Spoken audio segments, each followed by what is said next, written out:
अस्सलाम वालेकुम, good morning Pakistan. क्या हाल है, कैसे हैं आप लोग? ठीक ठाक है? ज़िंदगी कैसी गुजरी है? मैं तो वीकेंड्स पे ड्रामे देखती हूँ अपने ARY के। जो भी ड्रामे पूरे हफ्ते आते हैं, मैं अपना वीकेंड जो है उन सारे ड्रामों की जो अर्ज मुझे पूरे हफ्ते होती है और टाइम नहीं मिलता, वो मैं सच्ची बात है, मैं सारे ड्रामे बैठ के जो है वो वीकेंड पे देखती हूँ। आपने वीकेंड पे क्या किया, कैसा गुजरा वीकेंड? ये जो ड्रामे है ना, हमारी पाकिस्तानी अवाम, ख़ास तौर पे साउथ एशिया की अवाम ड्रामों से बड़े कनेक्टेड होते हैं। ड्रामे हो जाएं, फिल्म्स हो जाएं, हम बड़े फैंटेसी वर्ल्ड में चले जाते हैं। उनको देखने के बाद देखते हैं कि मियाँ बीवी या लड़का लड़की में प्यार हुआ, मोहब्बत हुई, शादी हुई और हैप्पी एंडिंग। अगर हमें किसी ड्रामे या फिल्म की हैप्पी एंडिंग नहीं मिलती तो हमें अच्छा नहीं लगता, साफ सी बात है। लेकिन जो एक्चुअल ज़िंदगी है वो इसके बिल्कुल बरक्स है। हैप्पी एंडिंग हम कह ही नहीं सकते, क्योंकि इतने सारे उतार चढ़ाव आते हैं इस एक्चुअल रियल लाइफ में कि वो रियल लाइफ में शायद हमें समझ नहीं आते। ड्रामे की कहानी ख़त्म हो जाती है, फिल्म ख़त्म हो जाती है, हैप्पी एंडिंग हो जाती है और हम बड़े खुश हो जाते हैं। लेकिन जब हम अपनी एक्चुअल ज़िंदगी पे देखते हैं तो शुरुआत में आप बहुत सारी चीज़ों से गुज़र रहे होते हैं। फॉर एग्ज़ाम्पल, जब आपकी शादी होती है, आपको शादी के बाद अपनी अच्छी लाइफ गुजारने के लिए बहुत सारे कॉम्प्रोमाइज़ेस करने पड़ते हैं, बहुत सारे सैक्रिफाइसेस करने पड़ते हैं। मियाँ को समझना, ससुराल को समझना, वो जो फैंटेसी वाला एक वो होता है ना, एक पूरा जो हमारे दिमाग में बना होता है फैंटेसी वर्ल्ड, वो नहीं रहती। बल्कि फिर उसके बाद ये जो रिश्ता है मियाँ बीवी का, इसको अच्छा रखने के लिए आपको ससुराल, नंद, इन सब से भी बना के रखनी पड़ती है। फिर घर में वो ख्वाहिशात जो आपकी अपने मैके में थी, वो मार कर बहुत सारी ख्वाहिशात ऐसी जो आपको मतलब कभी आपने सोची भी नहीं थी कि वो आप मारेंगी, आप मार देती हैं उस अज़दवाजी ज़िंदगी को बेहतर गुजारने के लिए। सो बेसिकली बहुत सारे चैलेंजेस आपको फेस करने पड़ते हैं, बहुत सारे चैलेंजेस लाइफ में। बच्चा हुआ, उसके बाद चैलेंज आता है, आप अपनी शादीशुदा लाइफ, आप अपने करियर, आप अपने बच्चों को लेकर इधर उधर बहुत ज़्यादा हौच पौच का शिकार होती हैं। फिर आगे ज़िंदगी बढ़ती है तो बच्चे स्कूल जाने लगते हैं। बच्चे स्कूल जा रहे होते हैं तो आपको लगता है कि अच्छा, उनकी पढ़ाई में अगर नंबर कम आ गए फिर आपको कसूरवार ठहराया जाता है। मियाँ बीवी में फिर लड़ाई शुरू हो जाती है। फिर टीनेज में आते हैं आपके बच्चे, तो उनके जो हार्मोनल चेंजेस होते हैं और कभी वो माँ बाप से बदतमीज़ी, कभी उनकी अलग अलग मूड स्विंग्स, उसकी वजह से भी आपकी और आपके हस्बैंड की ज़िंदगी में दरारें पड़ती हैं। बच्चों की शादी, जब बच्चों की शादी का टाइम आता है तो किससे रिश्ता करना है, किससे नहीं, वहाँ भी बहुत सारे मसले मसाइल पैदा होते हैं। तो बेसिकली जो आपको ड्रामों और फिल्मों में फैंटेसी लाइफ दिखाई गई होती है, एक्चुअल लाइफ इसके बिल्कुल बरक्स होती है। और ये फेजेस जो ज़िंदगी के आते हैं और जिस जिस फेज़ से मर्द या औरत गुज़रते हैं, वहाँ आपके ताल्लुकात, अज़दवाजी ताल्लुकात, बुरे अच्छे, अच्छे बुरे, ये सब होते जाते हैं और लाइफ इसी तरह गुजरती है। फिर उस वक्त औरत का एक ऐसा फेज़ आता है जिसमें वो एक्स्ट्रा चिड़चिड़ी और बस अपने लिए जीने का सोचती है। बहुत कम औरतें सोचती हैं, उसका दिल चाहता है लेकिन वो फिर भी नहीं सोचती कि मुझे लोग सेल्फिश कहेंगे। मेनोपॉज का दौर आता है, उस वक्त भी औरत एक बहुत ही मुश्किल हार्मोनल चेंजेस से गुजर रही होती है। तो बहुत सारे कपल्स में देखा गया कि उस वक्त सेपरेशंस, डिवोर्स, कमरे अलग और बहुत सारी चीज़ें बेयर करनी पड़ती हैं।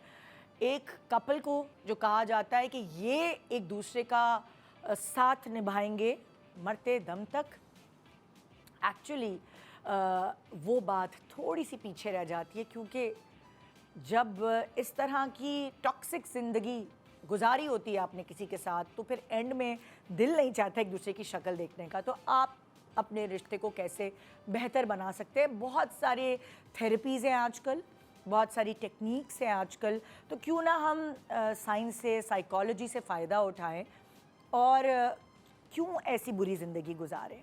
अगर आपने अपने पार्टनर, अपने स्पाउस के साथ अच्छी ज़िंदगी गुजारनी है तो उसके लिए आपको एफर्ट करनी पड़ेगी, काम करना पड़ेगा, क्योंकि जहाँ बर्तन होते हैं वहाँ तो खटकते हैं, लेकिन वो जो इम्पैक्ट है मोहब्बत और प्यार और उस जो लैंग्वेज है मोहब्बत और प्यार की, वो ज़िंदगी के हर फेज़ में चेंज होती रहती है। आप किस फेज़ में हैं लाइफ के, आई डोंट नो, लेकिन आज की डिस्कशन से शायद जिस भी फेज़ में होंगे ज़िंदगी के, कहीं ना कहीं कोई ना कोई टिप ज़रूर मिलेगी। छोटे से ब्रेक के बाद हमारे साथ रहिए। Good morning Pakistan.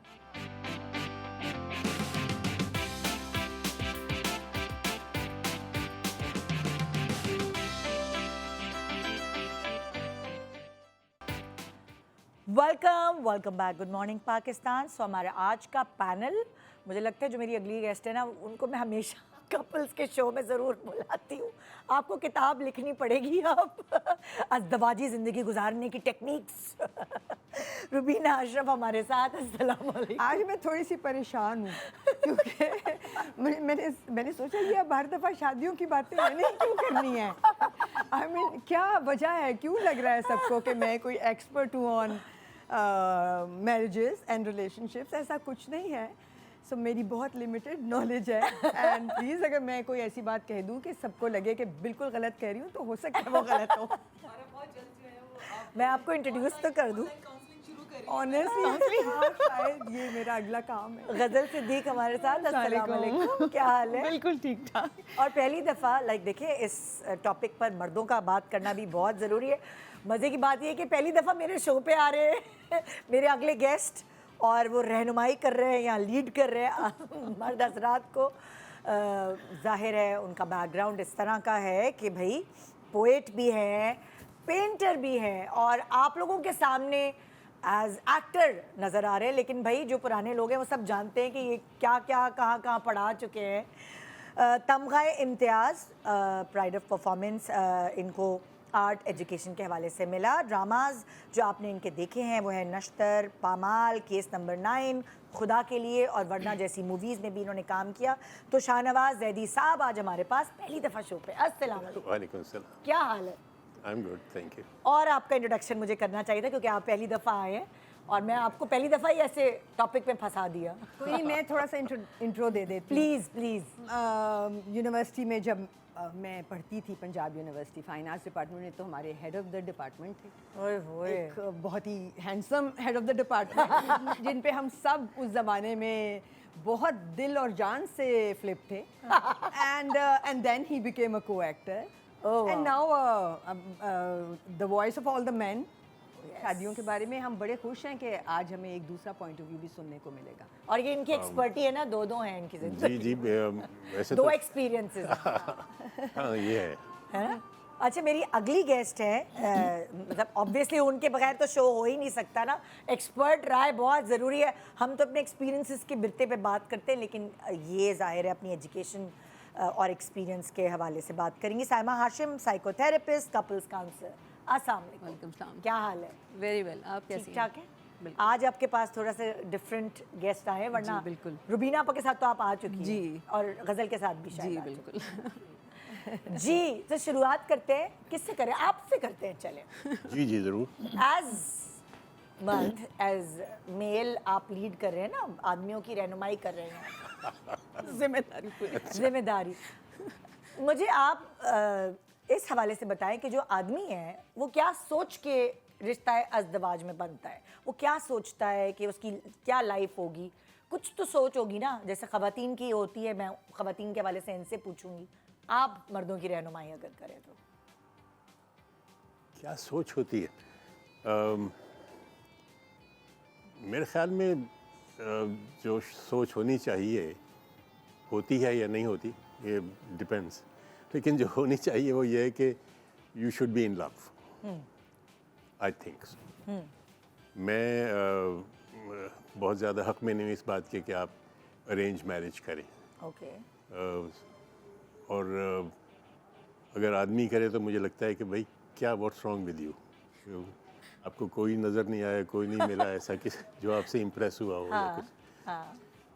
सिर्फ मेरा एक बेटा जो the eldest son who is not alive any more, he passed away. Oh my God. लेकिन वो he was the only one out of my children जिसने मुझे कहा कि बाबा पहले उसने किसी को पसंद किया था, तो जब वो पढ़ रहा था तो मैंने उससे कहा कि बेटा अभी तो तुम कुछ बने नहीं हो, कुछ तुम्हारे करियर नहीं है, तो तुम अभी से मैं क्या कह के उनके पास रिश्ता लेके जाऊंगा जाओ। तुम्हारा, हाँ। बात करूं।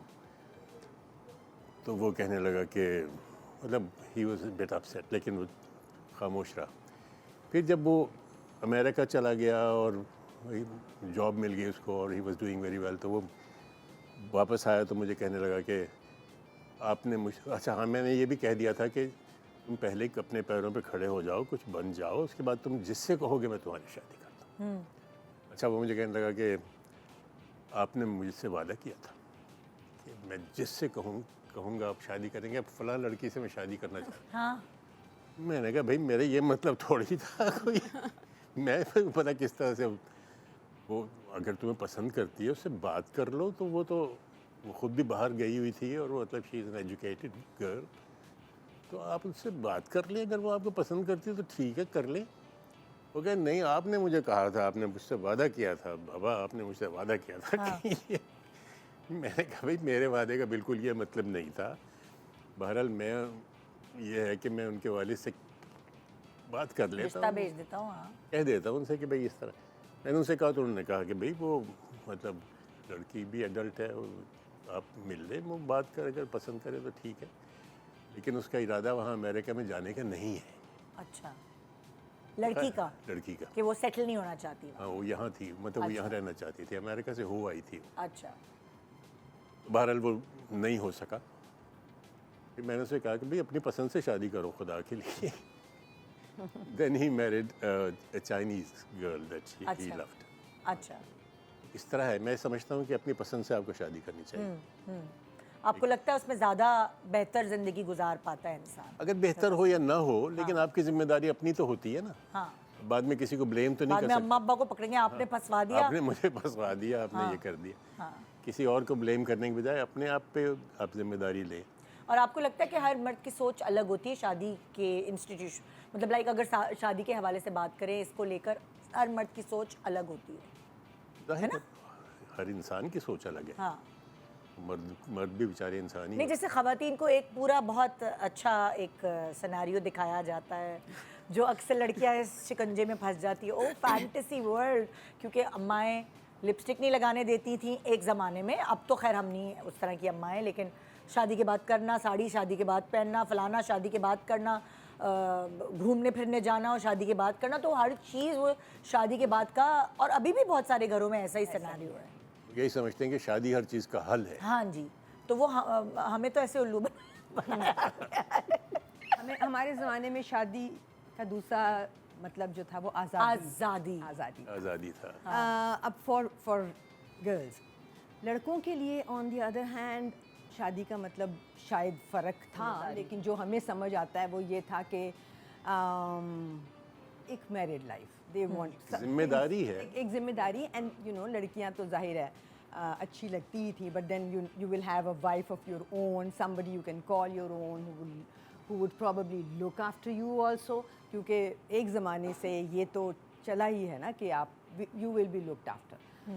So I think लड़कों ने भी ज़्यादा नहीं सोचा इससे और लड़कियों ने भी नहीं सोचा। हाँ। थोड़ी सी गड़बड़ जो है वो महदूद रखी दोनों ने अपनी पहली एक्साइटमेंट में ही शादी में कूद गए। और ये नहीं, और माँ बाप ने तो सोचा कि जिम्मेदारी है और पूरी करनी है तो करे और ख़त्म करे अपना काम। उनको ये नहीं पता था ये काम कभी ख़त्म नहीं होता, ये काम ऑनगोइंग है। शादी हो जाएगी, फिर सिर्फ जिम्मेदारी आपकी थोड़ी सी बदल जाएगी। आप काउंसलर बन जाएंगे, आप केयर टेकर तब भी रहेंगे, हाँ। आप फॉल बैक तब भी रहेंगे, अपनी बेटी का भी बेटे का भी। तो थोड़ा सा ज़्यादा सबको सोचने की ज़रूरत है अब। और मेरा ख्याल है बच्चे अब बच्चे थोड़े से आप थोड़ा सोच के कर रहे हैं, Smarter है ना। सिर्फ वो उनके लिए, उनके दिल में बटरफ्लाइज के लिए के ही हवाले वो नहीं कर देते अपने आप को कि अच्छा जी उसको देखा बटरफ्लाइज। वो बहुत कुछ आजकल की जनरेशन सोचती है, आजकल के लड़के सोचते हैं। लड़कियां खासतौर पर क्योंकि उन्हें सिक्योरिटी चाहिए होती है ना बुनियादी तौर पर। जी। तो वो ये यकीनन अब देखना शुरू हो गई हैं कि भाई कोई ऐसा शख्स हो जो कोई जॉब अच्छा, एटलीस्ट रीजनेबल Established। उसका कोई करियर हो। हाँ। पहले ऐसा नहीं होता था। हम मतलब कम जब- में भी गुजारा कर लेंगे। वो जब मैंने शादी की थी फॉर इंस्टेंस, तो I had hardly any earning, हाँ, और मेरी बीवी को मैंने तैयार कर लिया था इस बात पे। मोहब्बत में कि सोना ना चांदी ना कोई महल, है ना, वो सोना ना चांदी गाने भी वैसे ही बनते थे भाई। लेकिन अब तो सोना चाहिए, अब तो भाई लेकिन सबको चाहिए। वो वाला गोल्ड नहीं चाहिए, सोने का दिल चाहिए, और बहुत सारी डिमांड्स भी होती है। तो सही बात है, बेसिक्स चाहिए हैं ज़िंदगी की, और अक्लमंदी का तकाजा भी यही है, बिल्कुल। सेंसिबल होने का तकाजा भी यही आप है कि लोगों के दिमाग में क्या है? मुझे तो लगता है कि जैसे बात हुई ना कि एक लव मैरिज को आप सपोर्ट कर रहे थे, बहुत सारे लोग होते हैं जिनको ये चॉइस ही नहीं दी जाती है लव मैरिज की, Exactly। क्योंकि हम तो वो ब्लेस्ड लोग हैं जिनको अपना करियर और अपनी पार्टनर चूज़ करने का मौका मिला। हम Exactly। उन घरों में पैदा हुए। हमारे पाकिस्तान में भी अब, मतलब साउथ एशियन कंट्रीज़ में भी आप देखें तो बहुत सारी ऐसी फैमिलीज़ अभी भी हैं, बहुत बड़ी तादाद है जहाँ पर जैसे हम सोचते हैं ना कि लड़का कैसा होगा अगर मैं अपनी पसंद से करूँ, उनको तो चॉइस ही नहीं है। वो ये सोचते हैं बल्कि कि मेरे माँ बाप जिनको चूज़ करेंगे मुझे उन्हीं से करना चाहिए, क्योंकि वो जिम्मेदारी भी नहीं उठाना चाहते हैं। हाँ। अगर मैं अपनी पसंद से करूँगी तो ज़ाहिर है मेरी जिम्मेदारी होगी, ठीक है, जो भी अच्छा होगा बुरा होगा मुझे उठाना होगा। तो वहाँ उन इलाकों में ये सोचा जाता है कि मेरे माँ बाप चूज़ करें ताकि वो अच्छी तरह से देखभाल के ख़ानदान देखें, मेरी जिम्मेदारी ना हो, ताकि फिर कल को मैं ये कहूँ कि भाई आपने कराया है, अब जो भी प्रॉब्लम आ रहा है आप लोग सॉल्व करो। तो ये दो डिफरेंट सिनेरियो मुझे लगते हैं कि हम इस तरह से सोचते हैं, और वो जो लोग हैं जिनको ये चॉइस नहीं दी जाती है अपनी पसंद से शादी करने की, या वो इतने इंडिपेंडेंट नहीं है, या वो इतने फाइनेंशियली स्टेबल नहीं होते हैं, वो लड़के जो अपनी फैमिलीज़ पे डिपेंड करते हैं, और उन फैमिलीज़ में ये सोचा जाता है कि बस लड़का थोड़ा सा बड़ा हो गया, लड़की बड़ी हो गई, अब उसकी शादी हो जानी चाहिए। तो वो तो खुद चाहते हैं कि पेरेंट्स कराएं ताकि सारी जिम्मेदारी भी वही उन्हीं की हो। हाँ, जिम्मेदारी की ये बात भी है होता कि लड़कों को अपने ऊपर भरोसा नहीं होता, शायद एक दो दफा धक्के खा चुके होते तो वो कहते हैं कि नहीं भाई, और हम बने निदा, नहीं है लव मैरिज के आप लिए। देखें ना निदा, हमारे पास शादी को कितना मुश्किल बना दिया गया है। हाँ। शादी एक आसान, एक प्यारा सा एक वो है, रिश्ता है। वो जो प्यारा सा तब होता है ना जब अच्छा बंदा मिल जाए, नहीं, अच्छी देखिए, बंदी मिल जाए, वो उसके- प्यारा सा तभी होता है। इसके बावजूद भी निदा देखिए शादी के कितने झमेले कर दिए गए हैं। शादी अब एक फैमिली के लिए बोझ बन गई है। अब बेटी की शादी तभी के तो लिए वो कह रहे हैं कि भाई लव मैरिज करके फैमिली की छुट्टी कराओ। तो वो लव मैरिज का अगर उनको पास चॉइस ही नहीं है तो वो कहाँ से लव मैरिज करेंगे। हाँ। वहाँ पर तो बहुत मायूब समझा जाता है किसी लड़की से बात करके तुम मुझसे शादी करो। ऐसे भी तो Exactly। बहुत सारे घराने हैं सही ना, बात ऐसे है। बहुत सारे इलाके हैं। हाँ। हम तो पढ़े लिखी फैमिलीज को वो कर रहे हैं, एक लड़के represent फिर कर भी रहे हैं। थोड़ी बहुत अपनी चॉइस से आगाह करने के मतलब लाइक वो कर देते हैं, अगर उनको कोई लड़की पसंद हो। लड़कियां तो बहुत सारे घरों में बेसिकली उनको ना इजाजत होती है ना उनसे कोई पूछता है, और ऐसे ही है। और उन्होंने generally। एक्सेप्ट भी कर लिया है। उन सारी फैमिली, मेरे घर में खुद जो बच्चे काम कर रहे हैं, डोमेस्टिक हेल्प्स जो मेरी हेल्पर्स हैं, उन सब से पूछें आप जो लड़के काम करते हैं, वो कहते हैं कि हमारे में तो रिवाज ही नहीं है अपनी पसंद से शादी करना। हाँ। वो तो जो पेरेंट्स जिससे कहेंगे हम उनसे शादी करें। लेकिन इसका एक नतीजा ये भी होता है ना कि सारी जिम्मेदारी जो कि पेरेंट्स पे आ जाती है, और पेरेंट्स भी एक तरह से ये चाहते हैं कि दूसरे की ज़िंदगी पे भी कब्जा कर लें।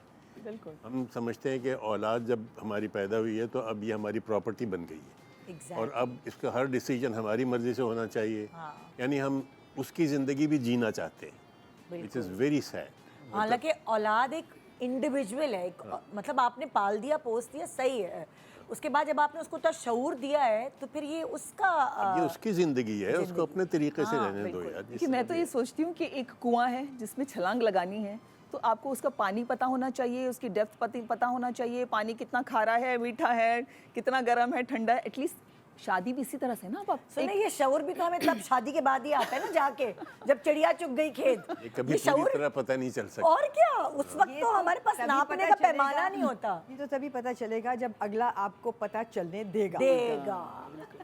और अगर पता ही नहीं चलने देगा तो आपको रोजी पिक्चर आएगी, आपको लगेगा बिल्कुल ठीक है, सब कुछ सही है, and when you go there and start तो आपको फिर ऐसी ऐसी बातें पता चलेगा कितना गहरा है कुआं। या हमें तो जो ऊपर से नजर आ रहा था वो है ही नहीं, वो तो कितना गहरा है। वो पहले जो कूदने के बाद ही पता हवा और फिजाओं की बातें होती है ना, फिर वो जो आलू टमाटर भिंडी तक आती हैं जब बात, तो फिर आपको पता चलता है कि रियलिटी क्या है। देखिए, हम तो अपने एक्सपीरियंसेस से बात कर रहे हैं, आप आपकी एजुकेशन क्या कहती है, आप बताइए। अच्छा, क्योंकि हम कलेक्टिविस्ट सोसाइटी से बिलोंग करते हैं, तो ऐसी सोसाइटीज़ में यही होता है कि दूसरों की चॉइसेस को ज़्यादा अहमियत दी जाती है। खुद इंसान पीछे रहता है, सेक्रीफाइसेस को, कॉम्प्रोमाइज़ को, एडजस्टमेंट्स को बहुत ज़्यादा लोग ग्लोरीफाई करते हैं हमारी सोसाइटी में।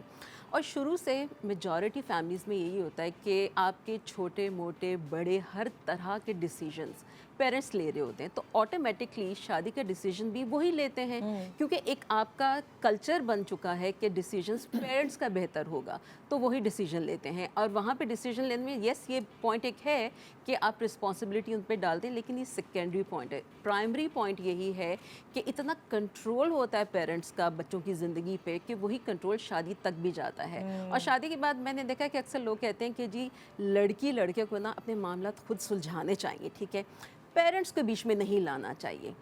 टेल मी, पेरेंट्स को बीच में कैसे नहीं लाएंगे, जबकि पूरी ज़िंदगी पेरेंट्स शामिल रहे हैं हर बात में, हर चीज़ में। आपने सब्जेक्ट्स कौन से चूज़ करने हैं, कौन सा स्कूल, कौन सा कॉलेज, कौन सा फ्रेंड रखना है आपने, तो शादी के मामलात में भी बोलेंगे। हमने क्या उनको इमोशनली इतना स्टेबल किया है कि वो खुद फैसले कर सकें? अगर हमने किया है देन फाइन, नहीं किया, ज़्यादातर लोगों ने नहीं किया होता। अब बात करते हैं ख़वातीन की। ख़वातीन की शुरू से और आजकल भी ये चीज़ ख़त्म नहीं हुई है कि वो स्पेसिफ़िक एक वो चीज़ होती है ना, शायनेस, वो कॉयनेस, वो पसंद की जाती है, उसको अप्रिशिएट किया जाता है कि बड़ी प्यारी अच्छी बेहतरीन औरत वो होती है जो कम बात करे, जो हर वक्त एक्सप्रेस ना करे अपना आप। इसलिए जो अभी लव मैरिज की बात हो रही थी, ख़वातीन को एक शेम दे दी गई इस चीज़ के लिए कि आप अपने आप को एक्सप्रेस नहीं कर सकते। तो कोई खातून ये कैसे कहेगी, मतलब कोई से मुराद मैं मेजॉरिटी की बात कर रही हूँ, कैसे कहेगी I am in love with someone और आई लाइक समवन? ये कहने से पहले बहुत सारी शेम, बहुत सारा गिल्ट उसको घेरे हुए होता है। मैं ये कहूँगी तो मुझे जज किया जाएगा, और ना सिर्फ मुझे जज किया जाएगा, मेरी माँ को जज किया जाएगा, मेरी फैमिली को जज किया जाएगा।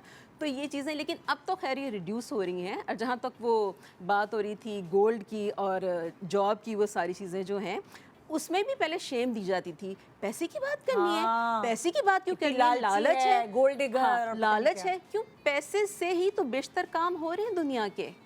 ऐसे कैसे हो सकता है कि पैसे की बात ना करें? अब वो चीज़, क्योंकि इस जनरेशन में असर्टिवनेस काफ़ी है, तो वो बहुत ही इजीली अपनी नीड्स को सामने रखते हैं, अपनी इमोशनल नीड्स, अपनी फाइनेंशियल नीड्स, तमाम चीज़ों को वो सामने रख कर बात कर रहे होते हैं।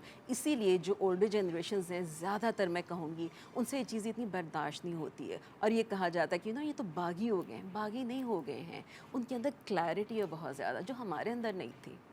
बिल्कुल बिल्कुल, ये डिफरेंस है। एक छोटा सा ब्रेक ले रहे हैं और फिर इस डिस्कशन को आगे बढ़ाएंगे। आई डोंट नो आप किस फेज़ में हैं लाइफ में, लेकिन शायद कोई ना कोई बात आपकी उस फेज़ में आपको हेल्प कर सके। Good morning Pakistan.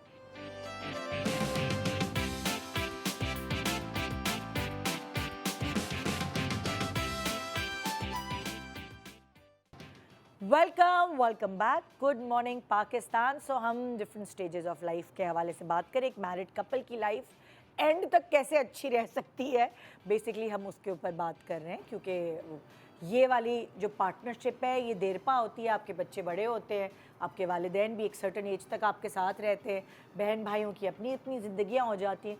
तो ये एक देरपा रिश्ता है, इसको पायदार बनाने की कोशिश जारी है, क्योंकि इस पर काम करना लोग एक सर्टन टाइम के बाद छोड़ देते हैं। तो आप मेरे पास पहली दफ़ा हैं, इनकी ज़िंदगियों के कहानियाँ हमने बहुत दफ़ा सुनी हैं और काफ़ी चीज़ें सीखी भी हैं। सो आपकी फर्स्ट वाइफ की डेथ हो गई थी और फिर आपने सेकंड मैरिज की, तो उसके हवाले से आप बताएं आपके एक्सपीरियंसेस, दो अलग अलग एक्सपीरियंसेस। हाँ बिल्कुल ऐसा ही है। My first marriage life lasted for 37 years, जो काफ़ी मेरा ख्याल था कि हमारी शायद कुछ गोल्डन जूबली टाइप होगा, लेकिन नहीं। बहरहाल जो होता है लिखा वही होता है। तो वो आपकी पसंद की शादी थी? हाँ, जिसे आप बिल्कुल। लव में बिलीव करते हैं? एब्सोल्युटली। ज़रा जल्दबाज था इस मामले में, क्योंकि वो एक शायराना तबीयत एग्जैक्ट पोएट है भाई, पेंटर, पोएट, आर्टिस्टिक, वो इसलिए वो फ़ौरन में इश्क में मुब्तला हो गया। अच्छा। और जब एक दफ़ा कमिटमेंट हो गई कि ये तो फिर मैंने कहा कि I have to go through with it no matter what, you know. तो बड़ा अच्छा एक्सपीरियंस था, मतलब इन द सेंस के शुरू में तो ऑफ कोर्स एक लव का अपना एक मोहब्बत का एक अपना एक वो होता है ऑरा और सहर होता है, शहर बिल्कुल उसमें आप रहते हैं। और कुछ मुखालफत भी थी वो हमारी शादी के इस लिहाज से कि we belong to 2 different types of families. Okay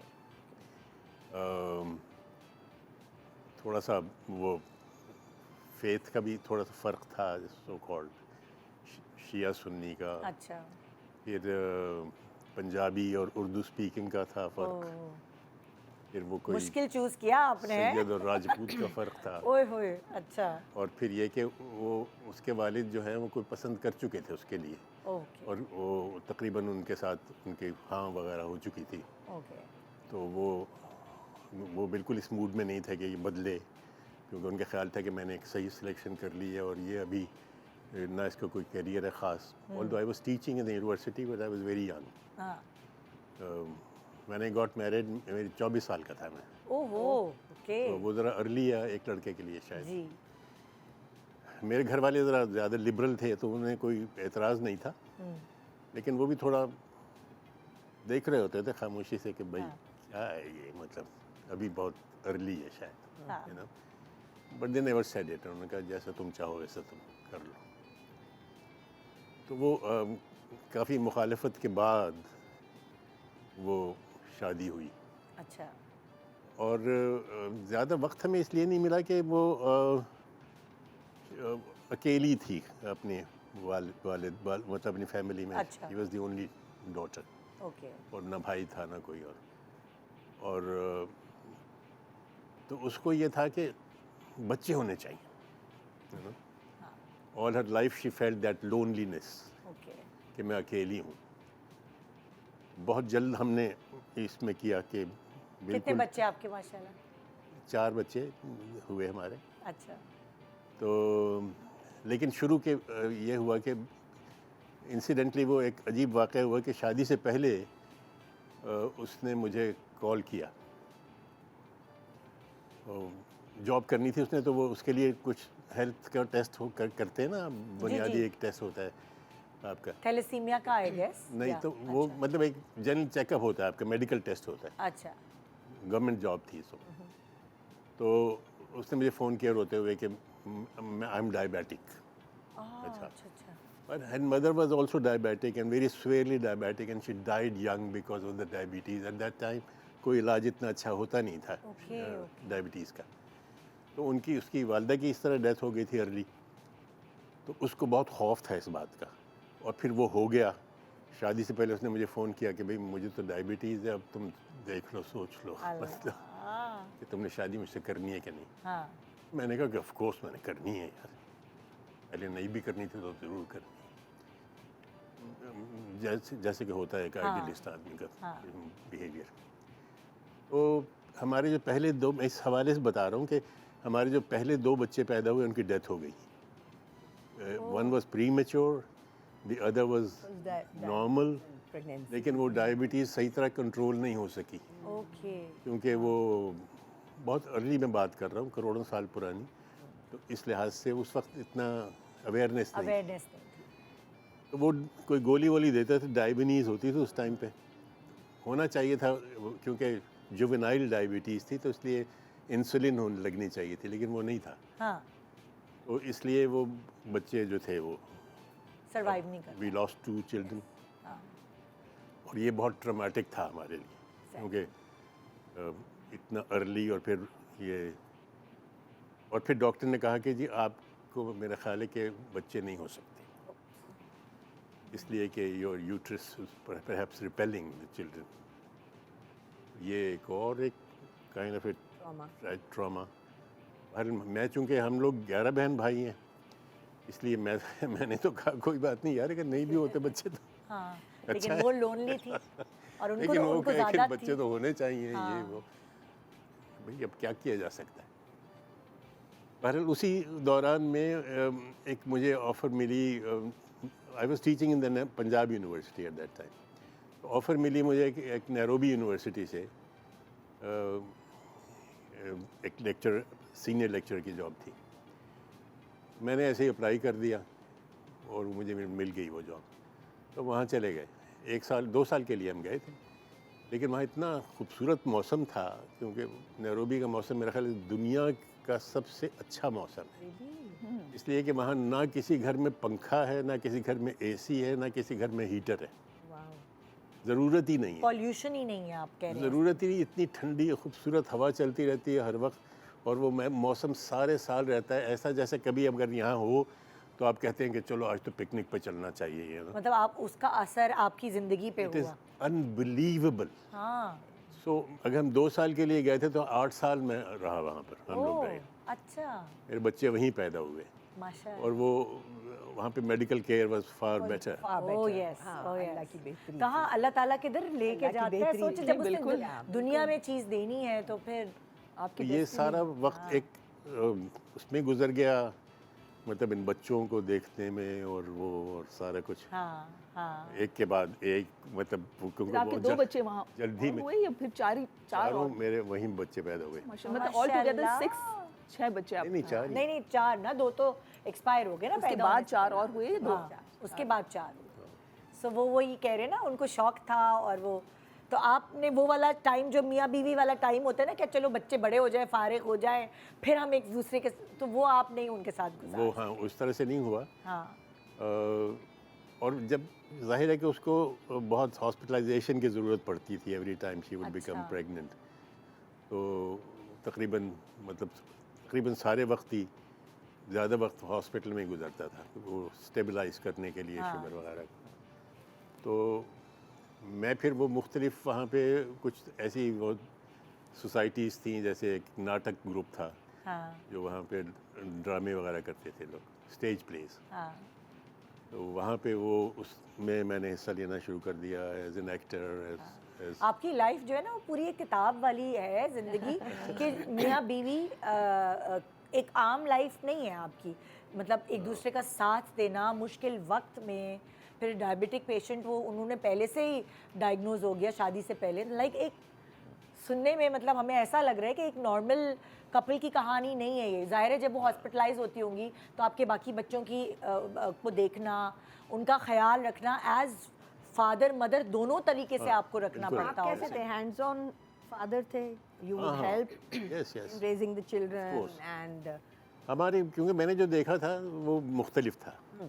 वो ज़माना और था, उसमें मैंने कभी देखा नहीं अपने वालिद को कि वो कभी किसी चीज़ में हाथ बटा रहे हों या यही मैं कह रही ऐसे हूँ, ही है। आप एक बिल्कुल फर्क रिवाज ही जो नहीं था कोई देखते इस ले आए किस्म थे। का। फ़ायदा हुआ आपके शायराना तबीयत का। उन्हें हम कभी कभी देखते थे जब वो हाँ, आते थे तो हम kindness। सबको अम्मा ने डराया हुआ था उनसे खामखी हाँ कि वो आ जाएंगे वो हम सबसे पता नहीं कोई हवा मतलब आ जाएंगे वो। हाँ तो जैसे ही वो आते थे हम, अगर रेडियो बज रहा है तो फ़ौरन बंद और सारा कुछ और बस बैठ गए अच्छे बच्चे बन के, इस तरह का था। हाँ। हालांकि he was not at all that type कि वो सख्त गिर हों कुछ या कुछ वो, लेकिन उन्होंने शायद इतने बच्चों को काबू करने का क्या तरीका हो सकता वो खुद भी थक जाती थी। हाँ मुस्तकिल जो ये कोई कुछ कर रहा है, कोई कुछ कर रहा है, कोई कह रहा है अम्मी ये हो गया, कोई कह रहा है अम्मी वो हो गया, तो वो तंग आ जाती थी। कई दफ़ा तो मार पड़ती थी हमें अच्छी बनी। तो खैर हम सबको हाँ। पढ़नी है। वो अब तो कोई तसव्वुर भी नहीं कर तो सकता कि 37 मतलब वो कर पाई सरवाइव डायबिटीज़ के साथ इतनी अर्ली एज में डायग्नोज होने के बाद। सो आपने उनके जाने के बाद अपने आप को कैसे संभाला? अच्छा हाँ, ये बड़ा एक मुश्किल सा फेज़ था मेरे पर, क्योंकि मैंने कभी ये सोचा नहीं था कि मैं दूसरी शादी करूँगा।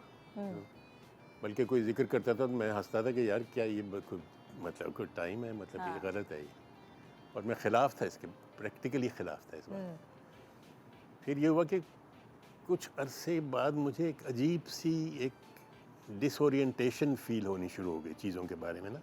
मसलन मैं यहाँ बैठा हूँ, कोई बात हो रही है, मुझे नहीं पता कि मैं कौन लोग हैं या क्या बात हो रही है, क्या है, मतलब एक detachment of some very strange kind of a detachment महसूस होती थी मुझे। इसी चीज़ से मुझे लगता नहीं था कि मेरा कोई राब्ता है, हाँ। लिंक है। हाँ, मतलब वो एक ज़िंदगी से जो थोड़ी सी दिलचस्पी होती है शायद, कि आप किसी की बात सुन रहे हैं, कहीं मौजूद हैं तो आप देख रहे हैं दूसरे को भी, उसकी वो बिल्कुल एक ख़त्म हो गया था।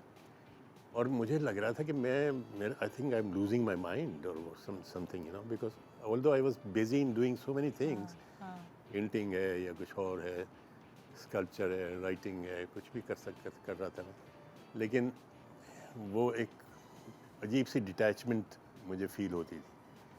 और इत्तेफाक की बात है कि एक दिन ऐसे ही सईद अख्तर साहब जो हैं, हमारे कोलीग भी हैं और उस्ताद हैं, हमसे सीनियर हैं, नेशनल कॉलेज में वो पढ़ाते थे, हैं बल्कि माशाल्लाह। वो उनसे मेरी कोई इतनी ज़्यादा दोस्ती नहीं थी, बस ही एज ए कॉलीग थोड़ी बहुत, क्योंकि वो दूसरा इंस्टीट्यूशन था।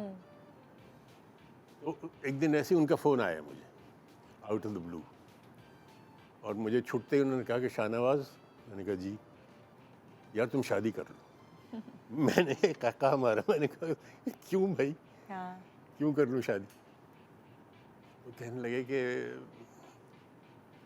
देखें, औलाद चाहे कितनी भी फर्मा बरदार हो, लेकिन वो उस तरीके से वो कमी पूरी नहीं कर सकती जो कि एक वाइफ की होती, कंपेनियन की होती है। मुझे मैंने रियलाइज़ नहीं किया, मुझे देर हो गई है, ठीक है, लेकिन तुम अभी यंगर हो, I was not very young but you are quite young, तो मेरा तुम्हें मशवरा है कि चाहे कुछ भी हो तुम शादी कर लो, क्योंकि मैंने अपने एक्सपीरियंस से ये सीखा है कि मैंने गलत किया है, I waited and it has become too long too. खैर मैंने उस वक्त तो खैर, लेकिन फिर जब ये मेरी कैफियत इस किस्म की होने लगी, 2-4 साल गुजरे, तो मुझे लगा कि शायद मुझे सोचना चाहिए कुछ इसके बारे में, लेकिन कोई ऐसा था नहीं, कोई ऐसा नज़र में। इत्तेफाक की बात है कि मैं उन दिनों में मैं पंजाब यूनिवर्सिटी से ख़त्म करके अपनी सर्विस, और वो कॉमसैच यूनिवर्सिटी है वहाँ पर काम कर रहा था एज एन एडवाइज़र। अच्छा। तो वहाँ मेरी मुलाकात तो थी, शरिया मेरी वाइफ का नाम है, और शी इज़ फ्रॉम ईरान। अच्छा। तो वो मैं देखता था उनको, but she was much younger than me, और अच्छी लगती थी मुझे, लेकिन मैंने कभी सोचा नहीं था इसके बारे में। कोई ऐसा ख्याल भी आता था तो मैं फ़ौरन उसको अपने जहन से निकाल देता था कि ये मतलब not possible type of thing. But then somehow इस तरह की वो कुछ डेवलपमेंट बनी कि वो हमारी एक तरह से एक मोहब्बत डेवलप हुई, and then we got married. तो उनसे शादी को कितने अरसा हो गया आपको? 10 साल हो गए। 10 साल हो गए। सो वो हैप्पीली मैरिड, खुश हैं आप? Very happy. माशाल्लाह। हाँ, 10 साल की शादी में भी पूछ सकते हैं, आप खुश तो है ना? और क्या, खुश तो है ना? I am really happy in the sense के आपको वो जो गलतियाँ इंसान करता है ना अपनी जवानी में पहली दफ़ा, वो क्या थी? फिर आप सीख जाते यही तो हम आपसे गलतियाँ। पूछना चाहते हैं। गलतियाँ क्या थी जो आपने अब इस दफा फिक्स की हैं? अच्छा, वो हम आपसे वो पूछना बताएं। चाहते हैं एक्चुअली।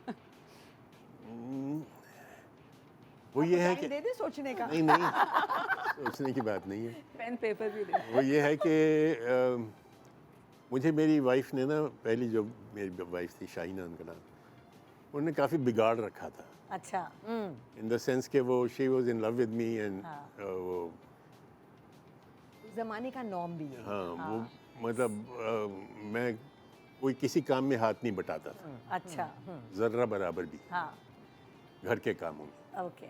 किचन में जाना मेरा मना था, ओके। कहती नहीं मैं करूँगी बस, ठीक है तुमने नहीं है कुछ करना। और वो मतलब कोई चाय ला रही, कुछ ये, मतलब मेरे घर वाले कहते थे उससे कि यार तुम इसकी इतनी खिदमत कर रही हो, ये गलत है, ये ख़राब हो जाएगा, इस तरह डोंट डू दैट। तो एक तो ये था कि मैं बिल्कुल कोऑपरेट नहीं करता था। फिर ये था कि मुझे एहसास था इस बात का कि इंसान मुख्तलिफ होता है जी। एक बंदा डिफरेंट है, मैं एक और इंसान हूँ, वो कोई और है। लेकिन फिर भी एक आइडियलिस्ट होने की हैसियत से मेरे जहन में शायद ये हर वक्त रहता था कि यार इसको इस तरह बिहेव करना चाहिए। ये जो मैंने बात ये हर मर्द की सोच होती है। जो मैंने इस तरह कहा है, इसका ये जवाब होता तो अच्छा था। एग्जैक्टली। यू नो, यानी एक प्री कंसीव्ड नोशन आपके जहन में है, पहले ही से आपने सोच रखा है अपने जहन के हिसाब से कि इसका ये रिएक्शन होना चाहिए, इसका वो रिएक्शन होना चाहिए, इसका ये जवाब होना चाहिए, उसका वो जवाब होना चाहिए, इसको इस तरह से बिहेव कर, ये एक बहुत गलत बात थी।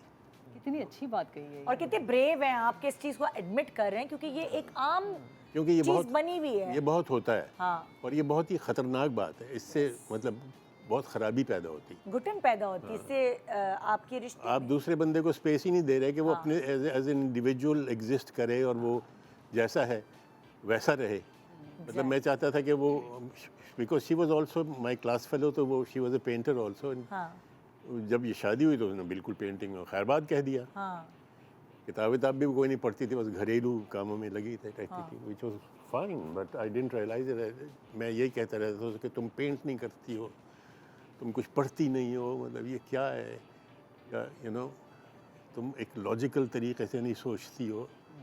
तो मैं चाहता था कि वो उस तरह से सोचे कि वैसे करे जैसे मैं चाहता हूँ, जो कि later on I realise that it was very very या रॉन्ग। आप चाहते थे कि वो वैसी ही दोबारा लगे जैसी आपको, जब आप दोनों एक दूसरे को पसंद आपने किया था तो वो जैसी तब थी, but she changed to a housewife, जो कि बहुत सारी औरतें करती हैं, बिकॉज उनकी फिक्रें और उनके काम बदल जाते अब मुझे ये इस वजह से भी मैं कहता था कि मुझे ये ख्याल था कि एज ए हाउस वाइफ आपको वो एडमिरेशन नहीं मिल रही होती जो मिलनी चाहिए हर इंसान को। एग्जैक्टली। यू नो हम इस मामले में बहुत कंजूस होते हैं, या we take things for granted. कोई काम कर रहा है तो हम उसको हर दफ़ा तारीफ़ नहीं करते, या ये नहीं कहते कि आई लव यू, या यू नो कहते हैं भाई वो तो है ही ना। As a nation. हमारी बहुत कमाल क्वालिटी है, जिसको कि क्वालिटी बिल्कुल ऑपोजिट ही है, Yes. कि हम किसी की खामी, गलती, खाने का नमक, चाय सही पकी है या नहीं फ़ौरन बताएंगे, लेकिन जब खाना अच्छा है उसमें या कंजूसी करें। चाय अच्छी बन गई है या कोई भी यू नो आपका स्पाउस अच्छा लग रहा है, आप तारीफ नहीं करते, हाँ आप बुराई फ़ौरन बताते हो। हाँ। As a nation this is what we do. Exactly. और हम तारीफ करने में ऐसे ही कोई कंजूस लोग हैं, या शायद हमें लगता नहीं उससे तो कोई फर्क नहीं पड़ना, हालांकि अगर फर्क तारीफ उससे कर भी बहुत दें, पड़ता है, तारीफ कतरा पड़ता कतरा है। समंदर बनता है। तारीफ अगर कर भी दें, मतलब लोग उसके खाने वगैरह की तारीफ करते थे, हर कोई करता था। मैं लोग भी कहता ना। था। मैं भी कहता था, हाँ नहीं ये नहीं, लेकिन आपको जब आप कोई जॉब कर रहे हैं, मतलब मैं अगर यूनिवर्सिटी में जॉब कर रहा हूँ तो मेरे पास 100 ऐसे मौके होते थे जब मेरी एक तस्कीन होती थी इस बात की कि I am doing something good and people are you know happy with me and all एक दैट। सेल्फ हाँ, सेटिस्फैक्शन। तो वो वहाँ मिल नहीं रही। मैं उस बात को रियलाइज़ नहीं कर रहा हूँ, मैं अपना थका हुआ जा रहा हूँ, या मैं आई am doing 2 jobs eight one time, Exactly. Because university के जॉब तो आपको पता है कि इतना हाँ। होता ही नहीं था। तो वो डबल जॉब मैं कर रहा हूँ, मैं शाम को घर जा रहा हूँ थका हारा बोरा, तो फिर मुझे चीज़ों में तनकीदी नज़र से देख रहा हूँ मैं, आई नो यार ये ऐसा क्यों है, वैसे क्यों है। That's most main. तो और कभी इजहार करने के मामले में हम तो बहुत ही, पता नहीं मर्द ख़ास तौर पे, यानी औरतें भी करती हैं शायद कि नहीं, लेकिन मर्द तो कभी किसी एक ख़ास अरसे के बाद बीवी से कहते ही नहीं कि मुझे शादी तुझसे- के बाद एक्चुअली, तुझसे शादी से मोहब्बत। पहले तो वो Exactly. उनसे ज्यादा कोई नहीं कहता। कहते नहीं, वो समझते हैं कि ये तो बहुत तौहीन है हमारी, या क्या है, या आदमी की ट्रेनिंग ही इस तरह की जाती है, उसकी ईगो इतनी बढ़ा दी उसको जाती इतना है। बढ़ा के एक जरा प्लीज इसको यहीं रोक के रखिएगा, इसके ऊपर हमें बात करनी है। the एक egos छोटे that से men have. ब्रेक के बाद ये तारीफ का जो सिलसिला है, ये एक बहुत बड़ा आपको पता नहीं लगता, लेकिन इससे बहुत बड़ी उलझनें पैदा होती हैं आपके रिश्ते में। मॉर्निंग पाकिस्तान।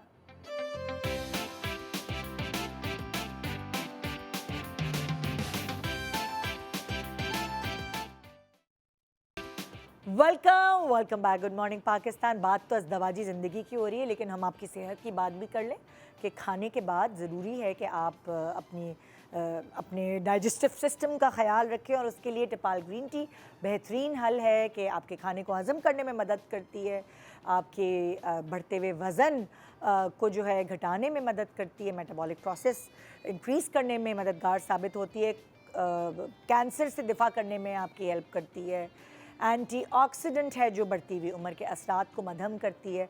सो इतने सारे फ़ायदे टिपाल ग्रीन टी में, तो मैंने कहा ज़रा आपसे ये शेयर करूं। अब चलते हैं हम अपने टॉपिक की तरफ, और हमारा टॉपिक जैसे कि है ये, दोबारा से आपको याद दिलाऊं अगर आपने अभी टीवी लगाया, कि शादी डिफरेंट स्टेजेस ऑफ लाइफ में आप उसको किस तरह इसके ऊपर काम करें और इसको देरपा, मजबूत और टॉक्सिक ना होने दें। बेसिकली देरपा होने दें, मजबूत होने दें और एक अच्छे पार्टनर की तरह एंड तक इस रिश्ते को लेके चलें, ना कि आपको घुटन होने लगे इस रिश्ते में। तो हम अगर डिफरेंट स्टेजेस पे बात करें, अच्छा, मैरिड लाइफ के अगर शादी चल जाए तो 4 स्टेजेस होते हैं। पहला स्टेज होता है डिस्कवरी स्टेज, वो 1 से 3 साल तक ज़्यादातर लास्ट करता है। डिस्कवर करते हैं ना पहले तो हाँ, असल में yes, exactly. इंसान है कैसा जिसके साथ आप रहे टू हैं। अंडरस्टैंड ईच अदर, वो वाला स्टेज होता है। तो आपको लगता है 3 साल में समझ आ जाती है? नहीं, समझ नहीं आती, लेकिन उसमें ज़्यादा क्यूरियोसिटी होती है आपको Actually, अंडरस्टैंड करने ये की। वो वाली बात है ना कि जो जो बातें नहीं बताई होती वो पता चल जाए। खुल के सामने फिर आप नहीं छुपा सकते। क्यूरियोसिटी आपके अंदर ज़्यादा होती है। जो फर्स्ट स्टेज होता है डिस्कवरी स्टेज, सेकंड स्टेज होता है एक्सपेंशन स्टेज, जिसमें आप पेरेंट बन जाते हैं ज़्यादातर लोग। थर्ड स्टेज होता है रिकैलिब्रेशन, जब आपके बच्चे टीनेजर होते हैं या फिर एडोलेसेंस में आते हैं, यानी कि 16, 18, 20 साल तक के बच्चे होते हैं। उसके बाद जो लास्ट स्टेज होता है कंपेनियनशिप स्टेज होता है, जब आप बड़ी एज में आ जाते हैं। अब जो ये चारों स्टेजेस ज़ाहिर है आमतौर पे लोगों को नहीं पता होता, उनको लगता है कि शादी का एक ही स्टेज है और सारे प्रॉब्लम्स यहीं से शुरू होते हैं, क्योंकि हर स्टेज की नीड्स, एक्सपेक्टेशंस, रिक्वायरमेंट्स और रिस्पॉन्सिबिलिटीज़ अलग अलग होती हैं। वो पहले को तीसरे में, तीसरे को चौथे में, चौथे को दूसरे में जब आप शिफ्ट करते रहते हैं वहीं से प्रॉब्लम्स आते हैं। जैसे कि पहला स्टेज जो है उसमें रोमांस, लव, सारी चीज़ें बहुत ज़्यादा होती हैं। अब वही एक्सपेक्टेशन लेकर लोग सेकंड स्टेज में भी आ रहे हैं। ये नहीं समझते कि ज़िंदगी इवॉल्व होती है, लोग खुद इवॉल्व होते हैं। जब आप पेरेंट बनते हैं तो ज़ाहिर है कि जो रोमांस है वो लॉजिस्टिक में सारा कन्वर्ट हो जाता है। बच्चे का डायपर है, फीड करवानी है, उसके सोने का, जागने का टाइम, ये सारी चीज़ें होती उस हैं। वक्त रोमांस तब्दील भी हो जाता है ना। देखिए उस वक्त रोमांस जो है शायद बीवी की केयर करना, बच्चे को थोड़ा संभालना, बिल्कुल। उसके जितने भी काम है उसमें पार्टिसिपेशन, रोमांस शिफ्ट होता है। ये वहाँ लोग पे हमारे एक समझ चीज़ बहुत ज़्यादा हमारे लोग ये समझते अच्छा नहीं निदा, हैं एक actually। सेकंड स्टेज में ना जो एक्सपेंशन स्टेज है उसमें एक बहुत ज़्यादा प्रॉब्लम होता है जिसको समझने की बहुत ज़्यादा ज़रूरत है। उसमें ये होता है कि आपका हस्बैंड वाइफ दोनों का, ज़्यादातर वाइफ का, लेकिन हस्बैंड का भी होता है, फोकस शिफ्ट हो जाता है बच्चे पे, की ठीक तरफ, है, हाँ। कि आप सिर्फ पेरेंट हैं। आपको ये याद रखने की ज़रूरत है पेरेंट बनने से पहले आप हस्बैंड वाइफ हैं, पे ठीक हैं, है, और वो रिश्ता भी आपने निभाना है। उसमें क्या होता है आपका इमोशनल या फिजिकल इंटीमेसी वो बहुत कम हो जाती है। उसमें मैं हमेशा ये कहती हूँ, लोगों को कहते हैं कि जी हमें टाइम ही नहीं मिलता साथ टाइम गुजारने का। आप टाइम निकालें माइंडफुली, ये इस चीज़ को रिस्पॉन्सिबिलिटी समझें। दिन में अगर अनइंटरप्टेड 15 से 20 मिनट भी आप एक दूसरे के साथ बैठकर गुजारते हैं, चाय पी लें साथ बैठ के, खाना खा लें, कोई मूवी का थोड़ा सा पार्ट देख सकते हैं, कुछ भी डिस्कस कर सकते हैं, वो कनेक्शन आप ख़त्म ना होने दें, वीक ना होने दें, क्योंकि उस पीरियड में जो कनेक्शन वीक हो जाता है तो उसके रेपरकशंस जो बाकी स्टेजेस में आपको भुगतने पड़ते हैं। ये प्रॉब्लम हम तो इस वक्त स्टेजेस हैं मेरे हिसाब से। 5 अच्छा कौन हाँ, बताइए। एक स्टेज ये शादी से पहले आती है, वो स्टेज है जिसमें या अच्छा, तो वो अगर basically- अरेंज है तो मंगनी है, बेसिकली मैरिड लाइफ का कह रहे हैं ना, मैरिड तो इसलिए। लाइफ वहाँ से शुरू हो जाती वो है बिफोर मैरिज एक बिकॉज अगर आप वो कोर्टशिप उसको golden period कहते हैं गोल्डन ना? पीरियड कहते हैं। अब आप वही स्टेट ऑफ माइंड लेके अगर पहली जिसको आपने कहा स्टेज, जिसको मैं दूसरी कह रही हूँ, उसमें चले गए तो हर लड़की फिर कंप्लेन करती है कि ये तो वो इंसान ही नहीं है। बिकॉज ये तो, क्योंकि जाहिर है वो एक फ़र्क जगह थी, ये फ़र्क जगह है। फिर एक जैसे आपने कहा उसके बाद एक और जगह आएगी और हर जगह का अपना प्रोटोकॉल होगा, उसकी डिमांड्स होंगी, उसकी आपको उसके लिए एडजस्टमेंट्स करनी पड़ेंगी। लेकिन एक बात तय है कि शादी ने खुद नहीं चलना। शादी एक ऐसी चीज़ है जिसको चलाना पड़ेगा आपको। मंगनी की स्टेज से लेके या कोर्टशिप की स्टेज से लेके पहली, दूसरी, तीसरी, चौथी, हमारे यहाँ ये होता है कि लोग समझते हैं कि ये खुद ही चलेगी, मैं तो बहुत अच्छी हूँ, मैं सब ठीक कर रही हूँ। या अगर एक लड़का है या शौहर है, वो सोच रहा है कि मैं तो सब ठीक कर रहा हूँ, मैं सुबह से रात तक काम कर रहा हूँ। आपने कहा मैं 2 जॉब्स कर रहा था, मेरे पास बिल्कुल दिमाग नहीं था, मैं वापस आप ही आता के लिए था। कर रहा हूँ। और आप ही के लिए कर रहा हूँ, मैं कहाँ लेके जा रहा हूँ ये पैसा।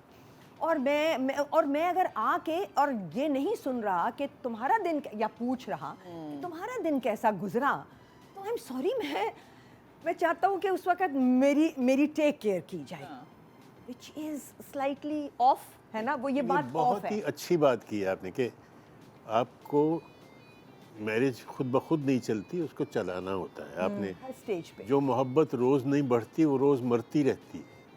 क्या बात है, शायराना बात ये। यही बात, जो मोहब्बत रोज नहीं बढ़ती वो रोज़ मरती रहती है। तो आपने उसे बढ़ाना है, दिल पे आपने लगी है सबके जाके। ना हाँ। बात प्यारी। कोशिश करके उसे कोशिश करके उसको देखिए एक अच्छा, स्टेज आता है जब अब अगर हम ये पूछें कि उस मोहब्बत को क्या तरीका है बढ़ाने का, आप प्लीज मर्दों की अक्कासी करें और आप लोग खवातीन की। जी, आपको क्या लगता है कि उस मोहब्बत को जो हमने मरने नहीं देना और जिंदगी तक उसको जगाए रखना है, उसके लिए क्या टिप्स हैं मर्दों के लिए कि उनको क्या करना चाहिए? मैं शुरू करती हूँ। हाँ, आप लीजिए थोड़ा टाइम। हाँ, देखो, एक चीज़ जो बहुत ज़रूरी है वो है कम्युनिकेशन।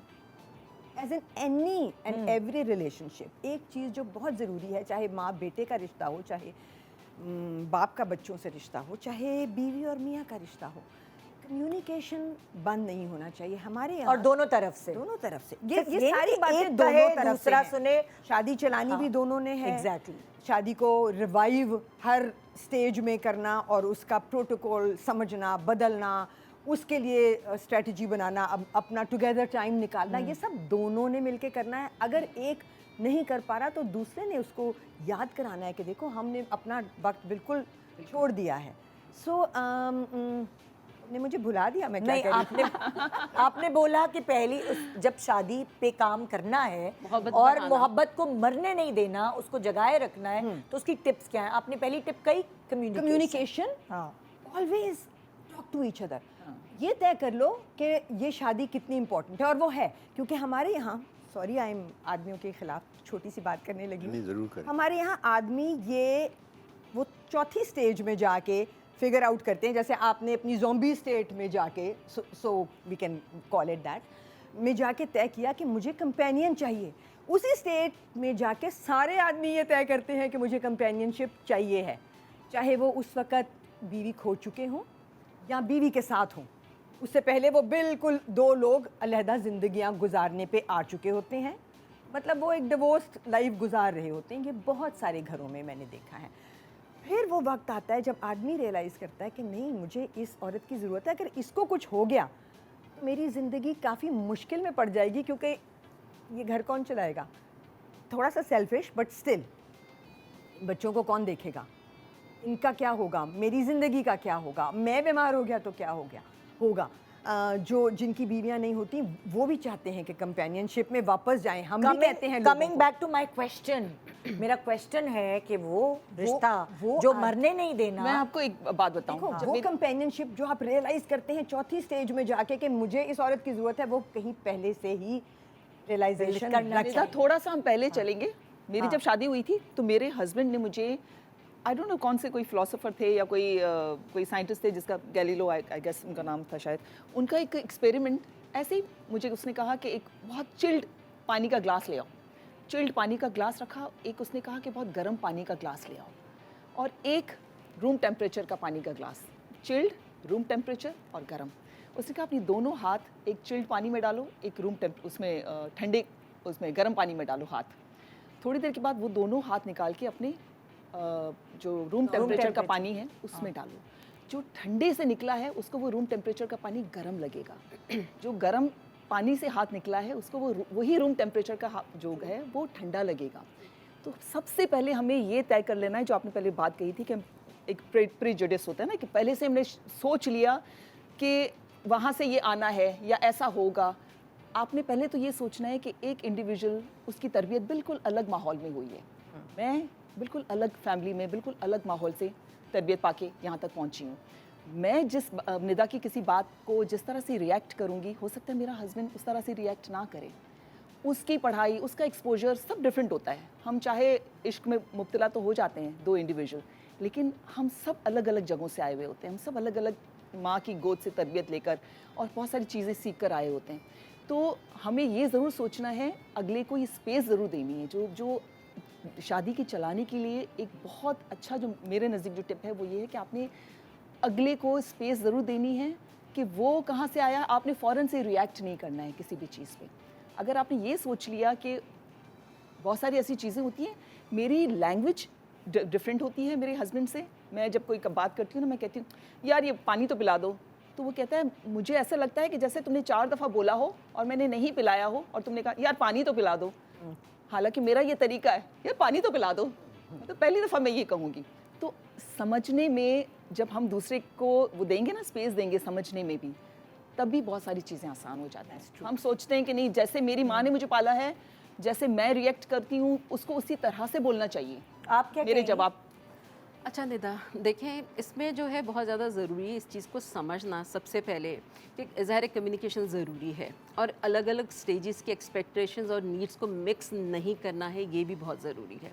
जहाँ बात हुई ना मोहब्बत बढ़ने की, मुझे लगता है कि मोहब्बत बढ़ना इतना अहम नहीं है और बढ़ती भी नहीं है मोहब्बत, ठीक है।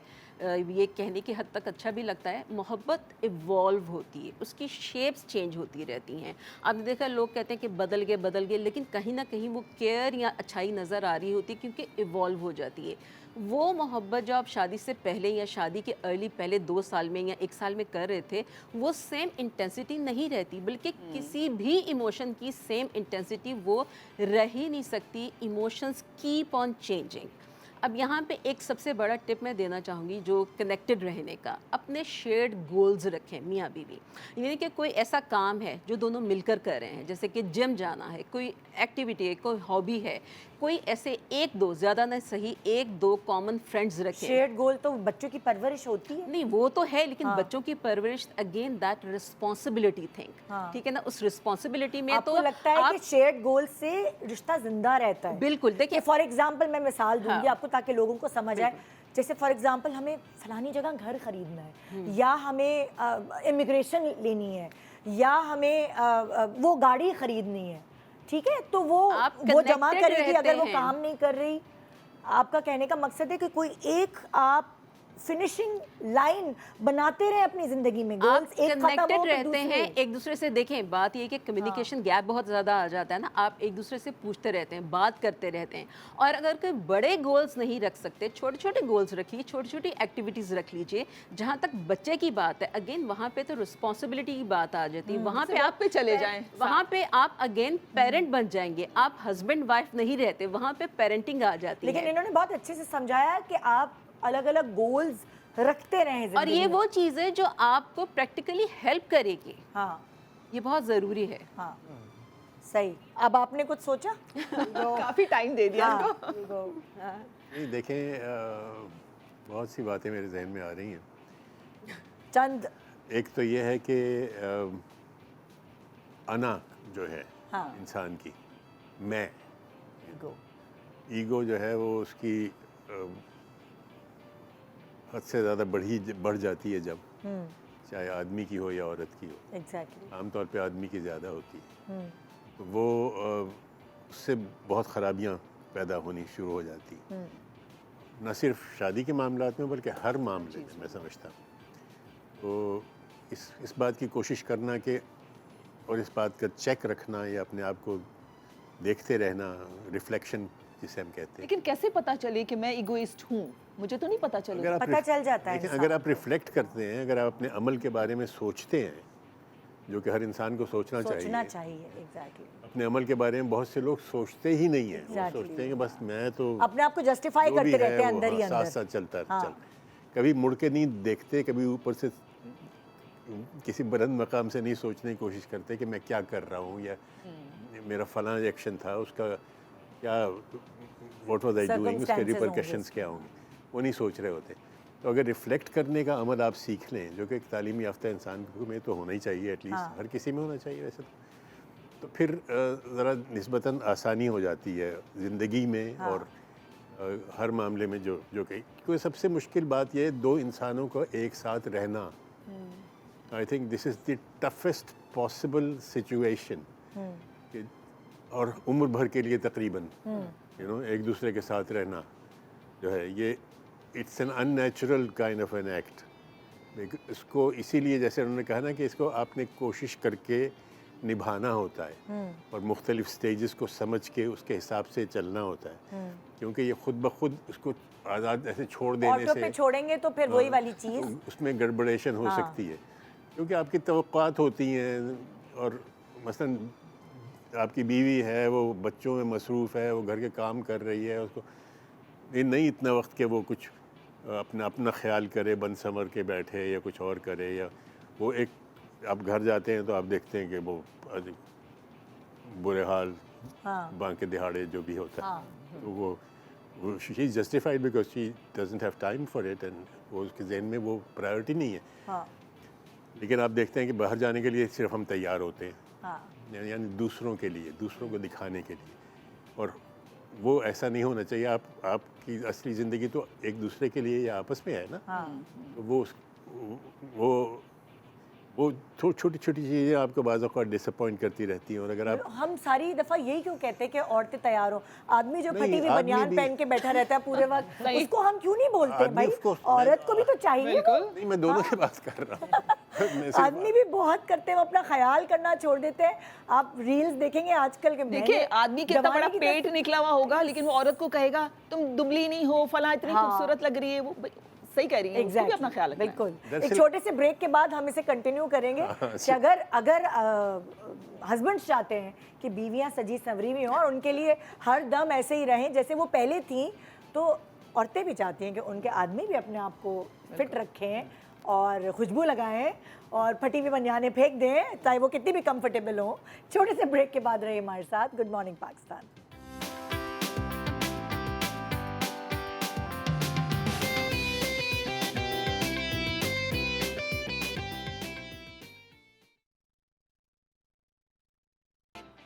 Welcome back. Good morning Pakistan. अब हम आपको मौका दे रहे हैं कि आप भी इस डिस्कशन का हिस्सा बन सकें। तो निदा, आपने जिस बात पे छोड़ा था ना, थोड़ा सा मैं एडिशन उसमें करूंगी कि आपने बात छोड़ी थी कि वो गंदे बनियान में जो मर्द बैठते हैं ना, तो औरत भी एक्सपेक्ट करती है कि वो भी साफ सुथरा मुझे मिले। तो जिस तरह से आपने कहा कि कम्युनिकेशन जो है वो उसको टूटना नहीं चाहिए, तो कम्युनिकेशन सिर्फ हम ज़बान से और अपने लफ्ज़ों से नहीं करते हैं। कम्युनिकेशन हम पूरी बॉडी लैंग्वेज होती है हमारी कम्युनिकेशन करने में। हमारी जो Effort. हमारे जो बॉडी से जो स्मेल्स आ रही होती हैं, दे ऑल्सो कम्युनिकेट। चल भाई गजल वायरल आप। It's a fact. उसके भी तो थ्रू हम कम्युनिकेट करते हैं ना। अगर आपकी बीवी, आपके हस्बैंड, बीवी के हाथों से अगर लहसुन की स्मेल आ रही होगी, तो आपको उसके करीब जाते हुए थोड़ा मुश्किल होगी, या हस्बैंड के अंदर से कोई बेड ब्रेथ आ रही होगी या पसीने की स्मेल आ रही होगी। ये भी तो फैक्ट्स है ना। हम इन पर बातें क्यों नहीं करते हैं? इनसे भी हमारी शादियों पे, आगे रिलेशनशिप पे बहुत फर्क पड़ता है। बहरहाल हर किसी की प्रायोरिटी अलग अलग होती है। अगर ज़बान और आपका ज़बान ऐसी होगी कि वो फूल बिखेरेगी, तो ये सारी ब्रेथ और ये सब चीज़ें पीछे रह जाएंगी।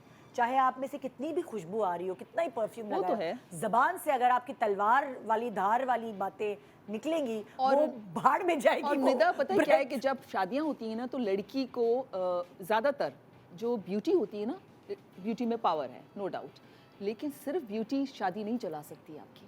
जब आपकी, जैसे आपने कहा, जब आप ज़बान खोलते हैं, जब शादी के बाद वो खूबसूरत लड़की जब ज़बान खोलेगी, तब आपको पता चलेगा कि ये कितना लास्ट करेगा कितनी आपके ब्यूटीफुल, रिलेशनशिप। बेसिकली वो कितनी तो beautiful। इसीलिए जब कंपेनियनशिप के लिए जब जाया जाए, जब लड़की या लड़के को पसंद किया जाए, तो सिर्फ खूबसूरती पर बेस नहीं होते हैं ये रिश्ते। लेकिन लड़की क्यों ज़बान खोले तो अच्छा बोले, मर्द आदमी भी। को भी तो मैं बोलना तो दोनों की बात दोनों की बात कर रहे हैं। अच्छा, हमारे कॉलर्स हमारे साथ हैं और हम उनको मौका देंगे कि वो हमारे साथ शामिल हों। जी अस्सलाम वालेकुम।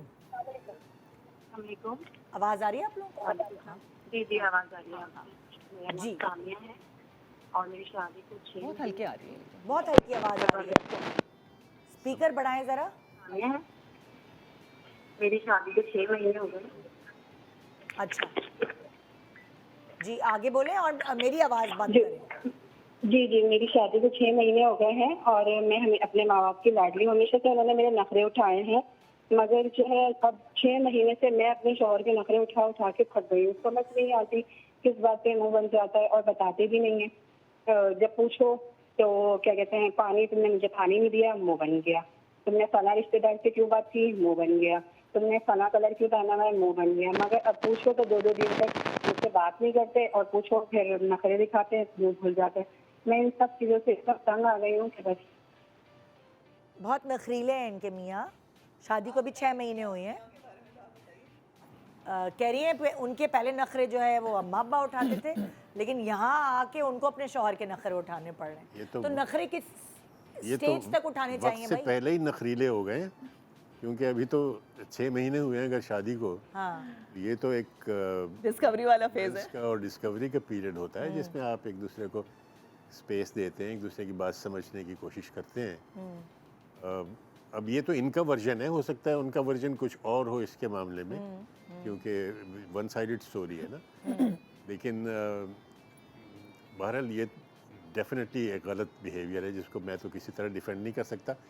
लेकिन मैं ये ज़रूर कहूँगा कि थोड़ा सा अगर आप अपने उसके बारे में भी सोचें कि आपका बिहेवियर में तो कोई ऐसी बात नहीं हो रही जो या तो आपने बहुत ज़्यादा शुरू में उनके बहुत नखरे उठा लिए हैं, या क्या हुआ है जिसकी वजह से ये एक उनकी आदत एक्सपेक्टेशन बन गई है, expectations, exactly. आदत बन गई है। हाँ, हाँ। या कोई ऐसी कोताही है शायद जिसकी वजह से वो क्रिटिसाइज़ कर रहे हैं कि कौन सा रंग पहना हुआ है, ये तुमने पानी मुझे क्यों नहीं ला के दिया, या फलां। ये वही बात है ना जैद साहब के हमारे यहाँ तारीफ़ करते हुए हमारी ज़बान फंस जाती है, और क्रिटिसाइज़ करते हुए हम बड़े फ़्लो में होते हैं, और हमें लगता है हमारी ज़िंदगी का मकसद है कि अगर मैं सुबह से काम करके आया हूँ तो आपने पहले कहा था ना कि मैंने एक सर्टन तरीके का घर इमेजिन किया हुआ है, एक सर्टन तरीके से पानी का ग्लास आना भी इमेजिन किया हुआ है, अगर वो उस तरह नहीं आएगा तो मैं अपसेट हो जाऊँगा। सो कम्युनिकेशन अगेन ज़रूरी है, और ये दोनों लोगों को, इन दोनों लोगों को ये पता होना चाहिए, जैसे हमने पहले भी कहा कि ये शादी और ये गलत बिहेवियर इन्हें खुद ही सही करने हैं। इस बच्ची को बात करनी पड़ेगी, ये मुझे चीज़ घबरा रही है कि मैं अपनी तरफ से सब कर रही हूँ आपके लिए ठीक, लेकिन आप किसी तरह से भी खुश नहीं हैं, तो मुझे और आपको बैठ के इस पे बात करनी है। मायूस बात करना, कम्युनिकेशन, वही आप। मायूस होने की ज़रूरत नहीं है, क्योंकि मुझे लगता है कि थोड़ा सा इनकी उसमें मायूसी है कि मतलब इट्स नॉट वर्किंग आउट। हालांकि कोई ज़रूरी नहीं कि ऐसा हो, कोई मायूसी ही की कोई देखिए, एक बच्ची है जिसने कहा कि मेरे घर में मैं पैम्पर्ड बच्चा थी, जैसे कि सब बेटियां अब हमारी होती ही हैं, अब हमने बहुत प्यार से पाली होती हैं बेटियां, थिंकिंग के कोई बात नहीं, अपने घर जाके काम करना ही है ना, तो हमारे घर में मत करो। अब वो बच्ची जब जाती है दूसरे घर में और एकदम से सब कुछ उसकी रिस्पॉन्सिबिलिटी पे आ जाता है, और मैंने देखे हैं ऐसे आदमी जो कि फिर चाहे उससे पहले अकेले रह के अपना खाना भी खुद पका रहे थे और पानी भी खुद पी रहे थे, उसके बाद वो सिर्फ कहते हैं पानी दे दो, वो हाथ बढ़ाते हैं हर चीज़ के लिए। तो वो बच्ची प्रोबेबली थक गई है, क्योंकि उसकी एकदम से ज़िंदगी में उलट गई है बहुत- बिल्कुल। हाँ, और फिर वो अपनी तरफ से बहुत एफर्ट कर रही है कि चलो लेकिन मैं मैं pampered थी, सेटिस्फाई मुझे- नहीं। हाँ, Exactly. अगला मुझे इस पे एक बात ऐड करनी है कि पहले तो इसको समझने की कोशिश की जाए कि नखरा है या पर्सनालिटी है। दोनों बातों में बहुत बड़ा फ़र्क है, ठीक है। अच्छा, इसको समझने को खुद आइडेंटिफाई करें, समझने की कोशिश करें, अपने हस्बैंड के साथ बात करें, सिचुएशंस को डिस्कस। एक तो बात करने से पहले ये मत सोचें कि मैंने ये साबित करना है कि मैं कितनी अच्छी हूँ और आप कितने बुरे हैं, ये मेरे ऊपर कितनी बीती है और आपने सब कुछ किया है, ठीक है ना। एक न्यूट्रल डिस्कशन करें, बिल्कुल ठीक है, बैठकर उनको कहें, सिचुएशंस को डिस्कस करें कि ये सिचुएशन थी, ऐसा हुआ था, अब आप मुझे बताएं आप क्या एक्सपेक्ट कर रहे थे मुझसे। उनसे पूछो तो सही, बिकॉज देयर आर पीपल जिनके पास कोई जवाब नहीं होता, मगर सिंपली जो आप कर रहे होते हैं वो ये कहते हैं कि गलत किया है, जस्ट बिकॉज उनका ब्रेन इस तरीके से काम करता है कि कोई जो भी कर रहा है वो गलत ही है, ठीक है। जब आप उनसे पूछेंगे ना कि सही तरीका क्या है, आप बताएं आपके लिए क्या है, तो आपको काफ़ी क्लैरिटी मिलेगी, ठीक है। अगर वो अपना कोई आपको दे देते हैं स्टैंड, अपना स्टैंस देते हैं कि मैं चाहता हूँ कि तुम ऐसा करती वैसा करती, फिर आप बताएं आपने जो भी उस सिचुएशन में किया था कि आपने क्यों किया था, अंडरस्टैंडिंग डेवलप करें। और जब आप बात करने के लिए बैठेंगी ना तो उनको काफ़ी चीज़ों की क्लैरिटी मिलेगी कि वो इंसान कम्युनिकेट करना चाहता है या नहीं चाहता, वहाँ से पता चल जाएगा नखरा है या फिर ये क्या। लेकिन देखिए, बात करने का मतलब बहस करना नहीं होता। जी एग्जैक्टली वही कहा ना, मतलब दूसरे की बात बहस- समझना होता बहस में होता है कि आप अपने आप को सही साबित कर रहे होते हैं। कभी कभार ऐसा होता है कि मियाँ बीवी अगर कम्युनिकेशन के लिए बैठते भी हैं ना, तो दोनों में से कोई एक ऐसा होता है जो उसको लड़ाई में तब्दील कर देता है, बजाय इसके कि वो कम्युनिकेशन हो और वो गुत्थियाँ सुलझाए, वो दोनों में से एक चाहे वो औरत हो चाहे वो मर्द हो, उसका एंड हमेशा झगड़े पे, शोर शराबे पे होता है। That's what he is saying, क्योंकि वो बात को समझने के लिए नहीं बैठे, वो सिर्फ अपना अपना पॉइंट प्रूव करने के लिए और बैठे हैं। इसीलिए बहुत सारे कपल्स कम्युनिकेट नहीं करते। वो कहते हैं और ये इस communication से सुकून में झगड़ा चल बढ़ रही है, जाता बढ़ जाता है। हाँ, वो कपल्स कहते हैं सुकून में जिंदगी चल रही है, चीखम पुकार नहीं हो रही है, चलते जाओ, अलहदा हो और जाओ, निदा अलहदा हो जाओ लड़ाई या वो मतलब अलहदा चलते रहो। हाँ। निदा लड़ाई की भी स्टेजेस हैं, ठीक है ना। पहले स्टेज ये है कि आप बात करने के लिए बैठे, ठीक है, नॉर्मल कोई भी कॉन्फ्लिक्ट हुआ आप बात कर रहे हैं। सेकंड स्टेज अक्सर ये होता है दोनों में से कोई एक या फिर दोनों पार्टनर्स ये चैलेंज ले लेते हैं कि मैंने साबित करना है कि मैं कितना सही हूँ, तुम कितनी गलत हो, या मर्द औरत जो भी। और जो थर्ड स्टेज होता है ना, वो होता है जब कोई भी एक पार्टनर प्रूव नहीं कर पाता और उसके अंदर एक अर्ज होती है कि बस मैं अपने आप को मैं डोमिनेट करूं। तो थर्ड स्टेज में पता क्या होता है, शोर शराबा होता है, गालियां भी होती हैं, बददुआएं भी होती हाथापाई। हैं, जस्ट बिकॉज कि दूसरे इंसान को आप सप्रेस कर लें। लेकिन इन्होंने खुद भी एडमिट किया है, बात का आगाज़ ही इस तरह किया है कि मेरी तरबियत बहुत ही लाड प्यार में हुई। हाँ। उन्होंने पहले ये क्वालिफाई किया है कि एक नॉर्मल तरीके से नहीं हुई, ज़रा ज़्यादा ही पैम्पर्ड। अच्छा मुझे एक बात Pampered। बताएं, अगर किसी की तरबियत लाड प्यार से होती, क्या वो खुद लाड प्यार उसको नहीं करना आता? अगर कोई लड़की पैम्पर्ड है, अगर Pamper किसी कर भी लड़की सकती। को प्यार मिला है सारी जिंदगी माँ बाप बहन भाइयों से, तो क्या ये किस किताब में लिखा है कि वो किसी को पैम्पर नहीं कर सकती? उसने तो मोहब्बत, काइंडनेस, प्यार ही सीखा है ना।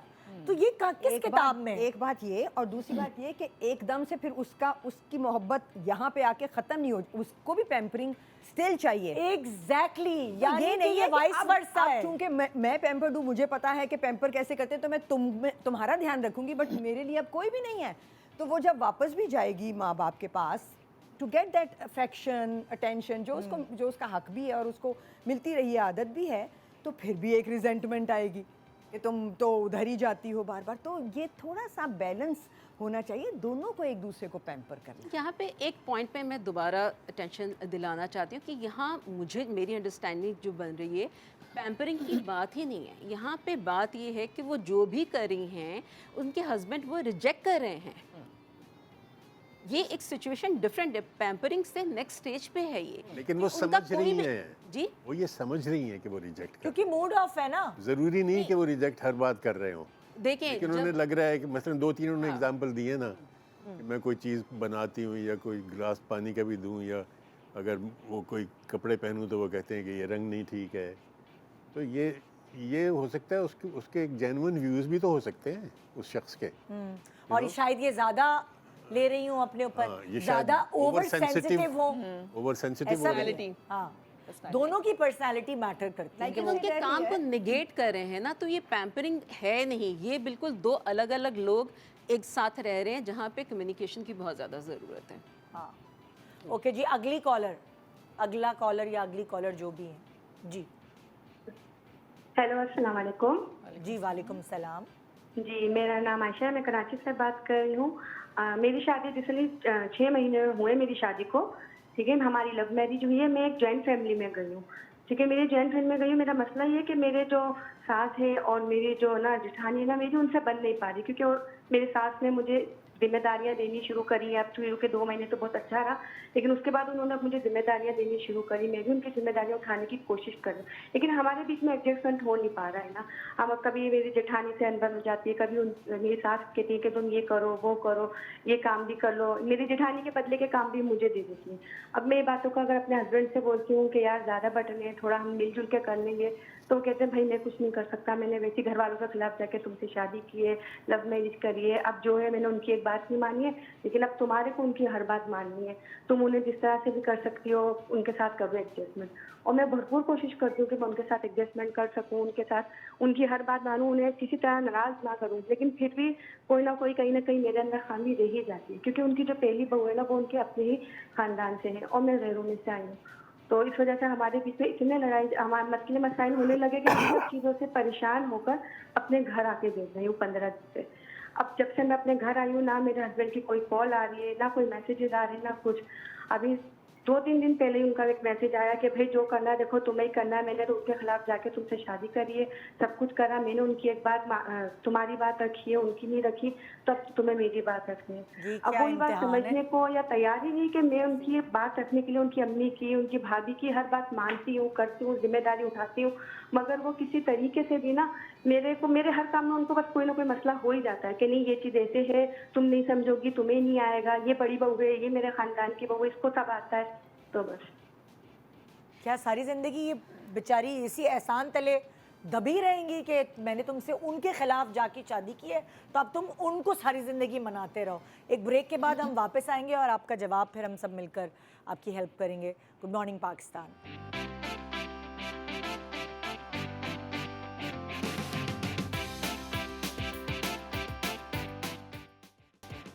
Welcome back. Good morning Pakistan. हम ब्रेक में इतनी सारी बातें कर लेते हैं कि मैं किस बात पर छोड़ के गई थी मुझे याद ही नहीं रहता। उनके किसी और- सवाल से शुरू करें ना, जो क्या था मुझे तो भूल गया मैं। नहीं, वो जो उनके हस्बैंड ससुराल वालों का ससुराल सीन वाला था। जो इतना कॉम्प्लिकेटेड था कि उसकी नंद और जिठानी और वो उनके साथ काम करने का। और वो बाहर से आई हैं, उनकी जिठानियाँ जो हैं वो अपनी फैमिली की ही बहू हैं। एग्जैक्टली याद। अच्छा हुआ ना आपका भी रिवीजन हो गया एक तरह से। हाँ, मैं समझती हूँ कि जैसे अभी हम पहले बात कर भी रहे थे ब्रेक में कि हम बेटियों को तो फिर भी प्रिपेयर करते हैं शादी के बाद के ज़माने के लिए। उनको पता है उन्होंने जिस भी घर में जाना है, अगर वो कंबाइन रहना है या अलहदा भी रहना है, कुछ जिम्मेदारियां औरत की ही हैं, घर की सफाई, खाना, एंटरटेनमेंट ऑफ द रिश्तों से बना के रखना। लड़कों को हम बिल्कुल प्रिपेयर नहीं करते। लड़कों को बिल्कुल नहीं पता कि जब मैंने शादी के बाद एक ज़िंदगी में जाना है तो मेरे रोल्स क्या क्या होंगे, उसमें कहाँ कहाँ मुश्किलें आ सकती हैं जिनको हमें मिलके हैंडल करना पड़ेगा या मुझे करना पड़ेगा, जिसमें सबसे बड़ा एक जो एलिमेंट है वो अपने घर वालों को हैंडल करना है। क्योंकि मेरे घर वाले, और अगर उन्होंने मेरी पसंद की शादी कर दी है जैसे इस केस में हुआ, तो फिर वो इतना बड़ा एहसान मुझ पे चढ़ा चुके हैं कि मैं उसको उतारते उतारते मर जाऊंगा, बीवी की और अपनी इकट्ठे ज़िंदगी तबाह कर लूँगा, लेकिन वो एहसान उतरेगा नहीं। बिकॉज़ उन्होंने और वो जैसे इन साहब ने अपनी बीवी को कहा कि मैंने अपनी पसंद की शादी कर ली है, उन्होंने ये बात मेरी मान ली है, इसके बाद मैं उनसे कुछ भी नहीं कह सकता।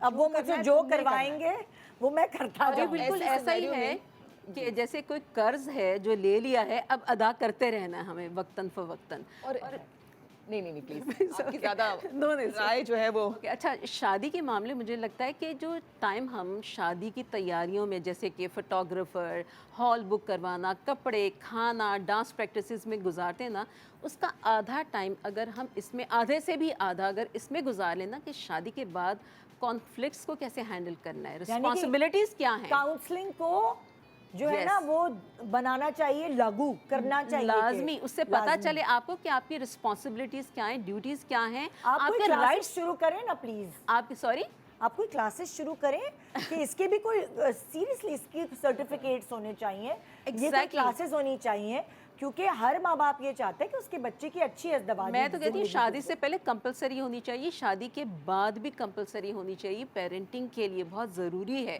अब यहाँ पे देखें ना, जैसे कोई जेठानी के काम करने का वो जो लोड है, उनको पता नहीं चल रहा मैं करूँ क्या। यहाँ पे करने की बात ये है कि आप बैठकर प्रॉपरली कॉन्फिडेंस के साथ और ये समझें कि आपका राइट है, आप बात करें, 3 कॉलम्स बनाएं, लिखें ना भी, माइंड में कॉलम्स बनाएं कि कौन से काम है जो आपके करने के हैं, कौन से काम है जो जेठानी के करने के, और कौन से काम है जो शेयर्ड है कि मिलकर करेंगे।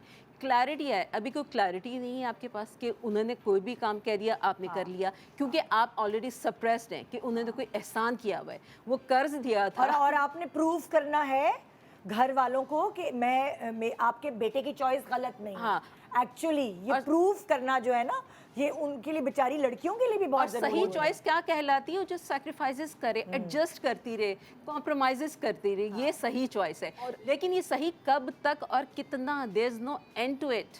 और ऐसे में हमारे माशरा, क्योंकि मेल डोमिनेटिंग सोसाइटी है ना हमारी औरत थोड़ी बेचारी होती है। तो ऐसे में मर्द की बहुत बड़ी जिम्मेदारी पड़ती है इस पूरे सिनेरियो में। इस जो इनके हस्बैंड हैं, सबसे ज़्यादा जिम्मेदारी उनके हस्बैंड की है कि वो इसको किस तरह से सॉल्व करते हैं इस मामले को, अपने वो पेरेंट्स से सॉल्व बात कर ही करें। नहीं रहे, उन्होंने तो हाथ उठा लिए। तो वही तो। भाई उन्होंने मेरी पसंद की शादी कर ली है, अब तुम जानो लड़की वो क्या जाने। करेगी मुझे उन्होंने तो बताएं। हाथ उठा लिए हैं। आप शादी वो बीच में करते से हैं निकल किसी गए, इतना से। आसान है किसी भी चीज में से बीच में से निकल जाना, कितना आसान है। आप शादी करके किसी को जैसे ले मैं आते कह रहा हैं। था ना कि ईरान में मसलन और इवन सऊदी अरब में या दूसरे मुल्कों में, आई एम श्योर वहाँ भी ऐसे ही होगा, मुझे ईरान का पता है हाँ कि वहाँ लड़का शादी नहीं कर सकता जब तक कि उसका अपना घर ना हो। अच्छा, वहाँ जॉइंट फैमिली सिस्टम का कोई रिवाज नहीं। नहीं, बिल्कुल नहीं, बिल्कुल नहीं। उसका किराए का घर हो या उसने खुद खरीदा हो, या ज़रूरी नहीं कि अपना खरीदा मगर हो, किराए पे हो, मगर हाँ। उसका अपना अलहदा घर हो अलग, हाँ तभी वो शादी कर सकता है, वरना तो कोई अपनी बेटी देता ही नहीं है उसको। You know? ये तो एक पहली बात है जो कि आइडियल मेरे ख्याल में ऐसा ही होना चाहिए। नहीं, हाँ। यही चाहिए। लेकिन ये इसका हल नहीं है, क्योंकि अभी तो वो हमारे यहाँ शायद बहुत मुद्दत लगेगी इस यहाँ तक पहुँचने में। एग्जैक्टली। तो मैं इसमें एक ऐसी बात कहने जा रहा हूँ जो कि मेरे बच्चे मुखालफत करते हैं मेरी, जिसके मामले में जब मैं उनसे बात करता हूँ। मेरा ख्याल है कि किसी को भी मोहब्बत से जीता जा सकता है। हाँ जब मैं ये बात कहता हूँ अपने बच्चों से, बेटियों से, तो वो कहते हैं आप पता नहीं कौन सी दुनिया में रह रहे हैं, आप पता नहीं क्या बातें करते हैं, ये फ्लॉप है आपका नज़रिया, ये बिल्कुल कामयाब नहीं है, हमने देखा है ये वो। But I still stick to it. I think that with love, not pretension नहीं कर रहे हो, हम सच हो, मतलब उसको एक जेन्युइन तरीके से आप करें, तो मोहब्बत से हर किसी को विन ओवर किया जा सकता है। बहस करने से, डिस्कशन करने से ये चीज़ें हल नहीं होती। मैं नैरोबी में मेरे एक दोस्त थे, उनकी बहन थी, वो अपने ससुराल में ही रहती थी वो, तो but she was very popular. वो पाकिस्तान से गई थी, वो लोग वहाँ के रहने वाले थे, ससुराल में पॉपुलर थी। ससुराल में पॉपुलर। अच्छा। तो मेरी वाइफ ने उनसे पूछा, उनकी दोस्ती थी, भाई तुम्हारी मतलब सास तो इतनी सख्त किस्म की हैं और कुछ कैसे कर रही हो ये गुजारा इनके साथ और ये वहाँ। तो वो शी रियलाइज्ड कि वो कहती थी कि मतलब हाँ वो कोई आइडियल नहीं है ये लोग, मतलब, लेकिन मैंने शुरू से ये तय कर लिया था, मैंने अगर अपने हस्बैंड को खुश करना है तो मैंने इन्हें खुश रखना है, इसको और अपनी नंदों को। मैं उनको कोई ना कोई तोहफा ये वो कोई चीज़ें देती रहती हूँ, जब मैं उन्हें देती हूँ तो वो अब वो मेरे गुण गाते हैं, you know. That was a clever approach. हाँ, मतलब she was so clever. She was not at all from her heart convinced that her, I mean she was not in love with the mother-in-law. वैसी चीज़ नहीं थी कि वो, लेकिन इसमें देखिए ना उस लेकिन- औरत की बेचारापन। नहीं, लेकिन बेचारा नहीं, वो उसने ये सोल्यूशन निकाला था इस अच्छा चीज़ का। सॉल्यूशन था। ये और मैं खुद भी ये समझती ये हूँ। वाली समझ हमें अपनी बेटियों को देनी पड़ेगी कि हर चीज़ ब्लंटली, या देखें हर किसी का रहन सहन अलग होता है, और हर जैसे वही वाली बात है, बीवी किसी बातों से खुश होती है, मियाँ किसी बातों से खुश होता है। कुछ बीवियों को महंगे तोहफे दे दें वो खुश हो जाती हैं, कुछ बीवियों को दो बोल मीठे प्यार के बोल दें और उन्हें कुछ चाहिए ही नहीं होता, उनकी सारी थकन उतर जाती है। उसी मतलब तरह बस टैक्टफुली husbands- चलना पड़ेगा। उसी तरह हस्बैंड्स भी, अगर आप उनके लिए अच्छा खाना पका दें, उनके लिए बस यही है बीवी की मोहब्बत। कुछ हस्बैंड्स की तारीफ़ कर दें या उनकी माएँ और उनकी बहनों का ख्याल रख लें, और वहाँ से कोई अच्छी बात हस्बैंड के कान तक पहुँचे, तुम्हारी बीवी बहुत ख्याल रखने वाली है। कुछ हस्बैंड्स के लिए ये होता निदा, है, इसमें हर एक चीज़ किसी है, के लिए। इसमें एक चीज़ है, ये वहाँ पर होता है नॉर्मली जब औरत डिपेंडेंट होती है अपने मर्द पर कम्प्लीटली। वो औरतें जो डिपेंडेंट नहीं हैं वो इस तरह से नहीं चलती हैं, वो इस तरह से सारों के नखरे नहीं उठाती हैं। गजल ऐसा इतने नहीं नखरे है। नहीं उठाएंगे अगर वो किसी पे डिपेंडेंट, मतलब कि फाइनेंशियली स्टेबल हैं, ये वो जॉब करती हैं, डिपेंड करते, देखो जॉब नहीं होता, जहनी सुकून सबको चाहिए होता है। एक जॉब करने वाली औरत को भी घर का जहनी सुकून चाहिए होता है, और कभी कभार उसको जहनी सुकून हो सकता है कि ससुराल वालों की को तोहफे देकर या उनसे मोहब्बत के दो अल्फाज बोल के हो। लेकिन तोहफे और मोहब्बत के अल्फाज करना अलग बात है, लेकिन एक्सप्लॉइट होना इस तरह से पूरी ज़िंदगी। देखो, बात ये है जो असल में हम जो उसका मीनिंग है ना इस सारी कॉन्वर्सेशन का, वो लूज करें। मीनिंग ये है कि इस तरह से मोहब्बत चलानी है। किसी चीज़ को बदल सकती है। ऐसा नहीं है कि वो तोहफे देने से हाँ। वो बेवकूफ़ बन रही है और वो इस्तेमाल कर रहे हैं उसको। वो इवेंचुअली उनका जो उसके लिए थोड़ा बहुत एग्रेशन है वो निकल जाएगा, वो उसकी साइड पे हो जाएंगे। ये वैसे ही है कि मोहब्बत बेसिकली हमारा टॉपिक क्या था? हमारा टॉपिक ये लव था, that makes the world go round. Yeah. हमारा टॉपिक बेसिकली ये था कि कैसे मोहब्बत को बरकरार रखें। और ये एंड में आप, हमारे पास कितने सेकंड्स हैं, हम प्लीज़ एक नज़म, जी मैं हाँ हम आपकी मुझे, लिखी हुई नज़म जो है वो आप निकाल सकते हैं, क्योंकि हमारा बेसिकली टॉपिक ये था कि हमने मोहब्बत को रिश्ते में या एक खूबसूरत रिश्ते में को कैसे जगाए रखना है, बजाय इसके कि वो एंड तक टॉक्सिक हो कि जब दूसरा जाए तो शुक्र करें हाँ आज हम समझते हैं जब आपका आ जाए हो गया अच्छा हाँ, और हम समझते भी ये हैं कि औरत का काम है घर बनाना। घर का मतलब सिर्फ अपना घर नहीं, घर। अब In मेरे the पास larger- सिर्फ टाइम है थोड़ा सा, सो जी। वो नज़्म, ये इसका उन्वान है मोहब्बत खुद नहीं होती। हाँ मोहब्बत खुद नहीं होती, मोहब्बत करनी पड़ती है।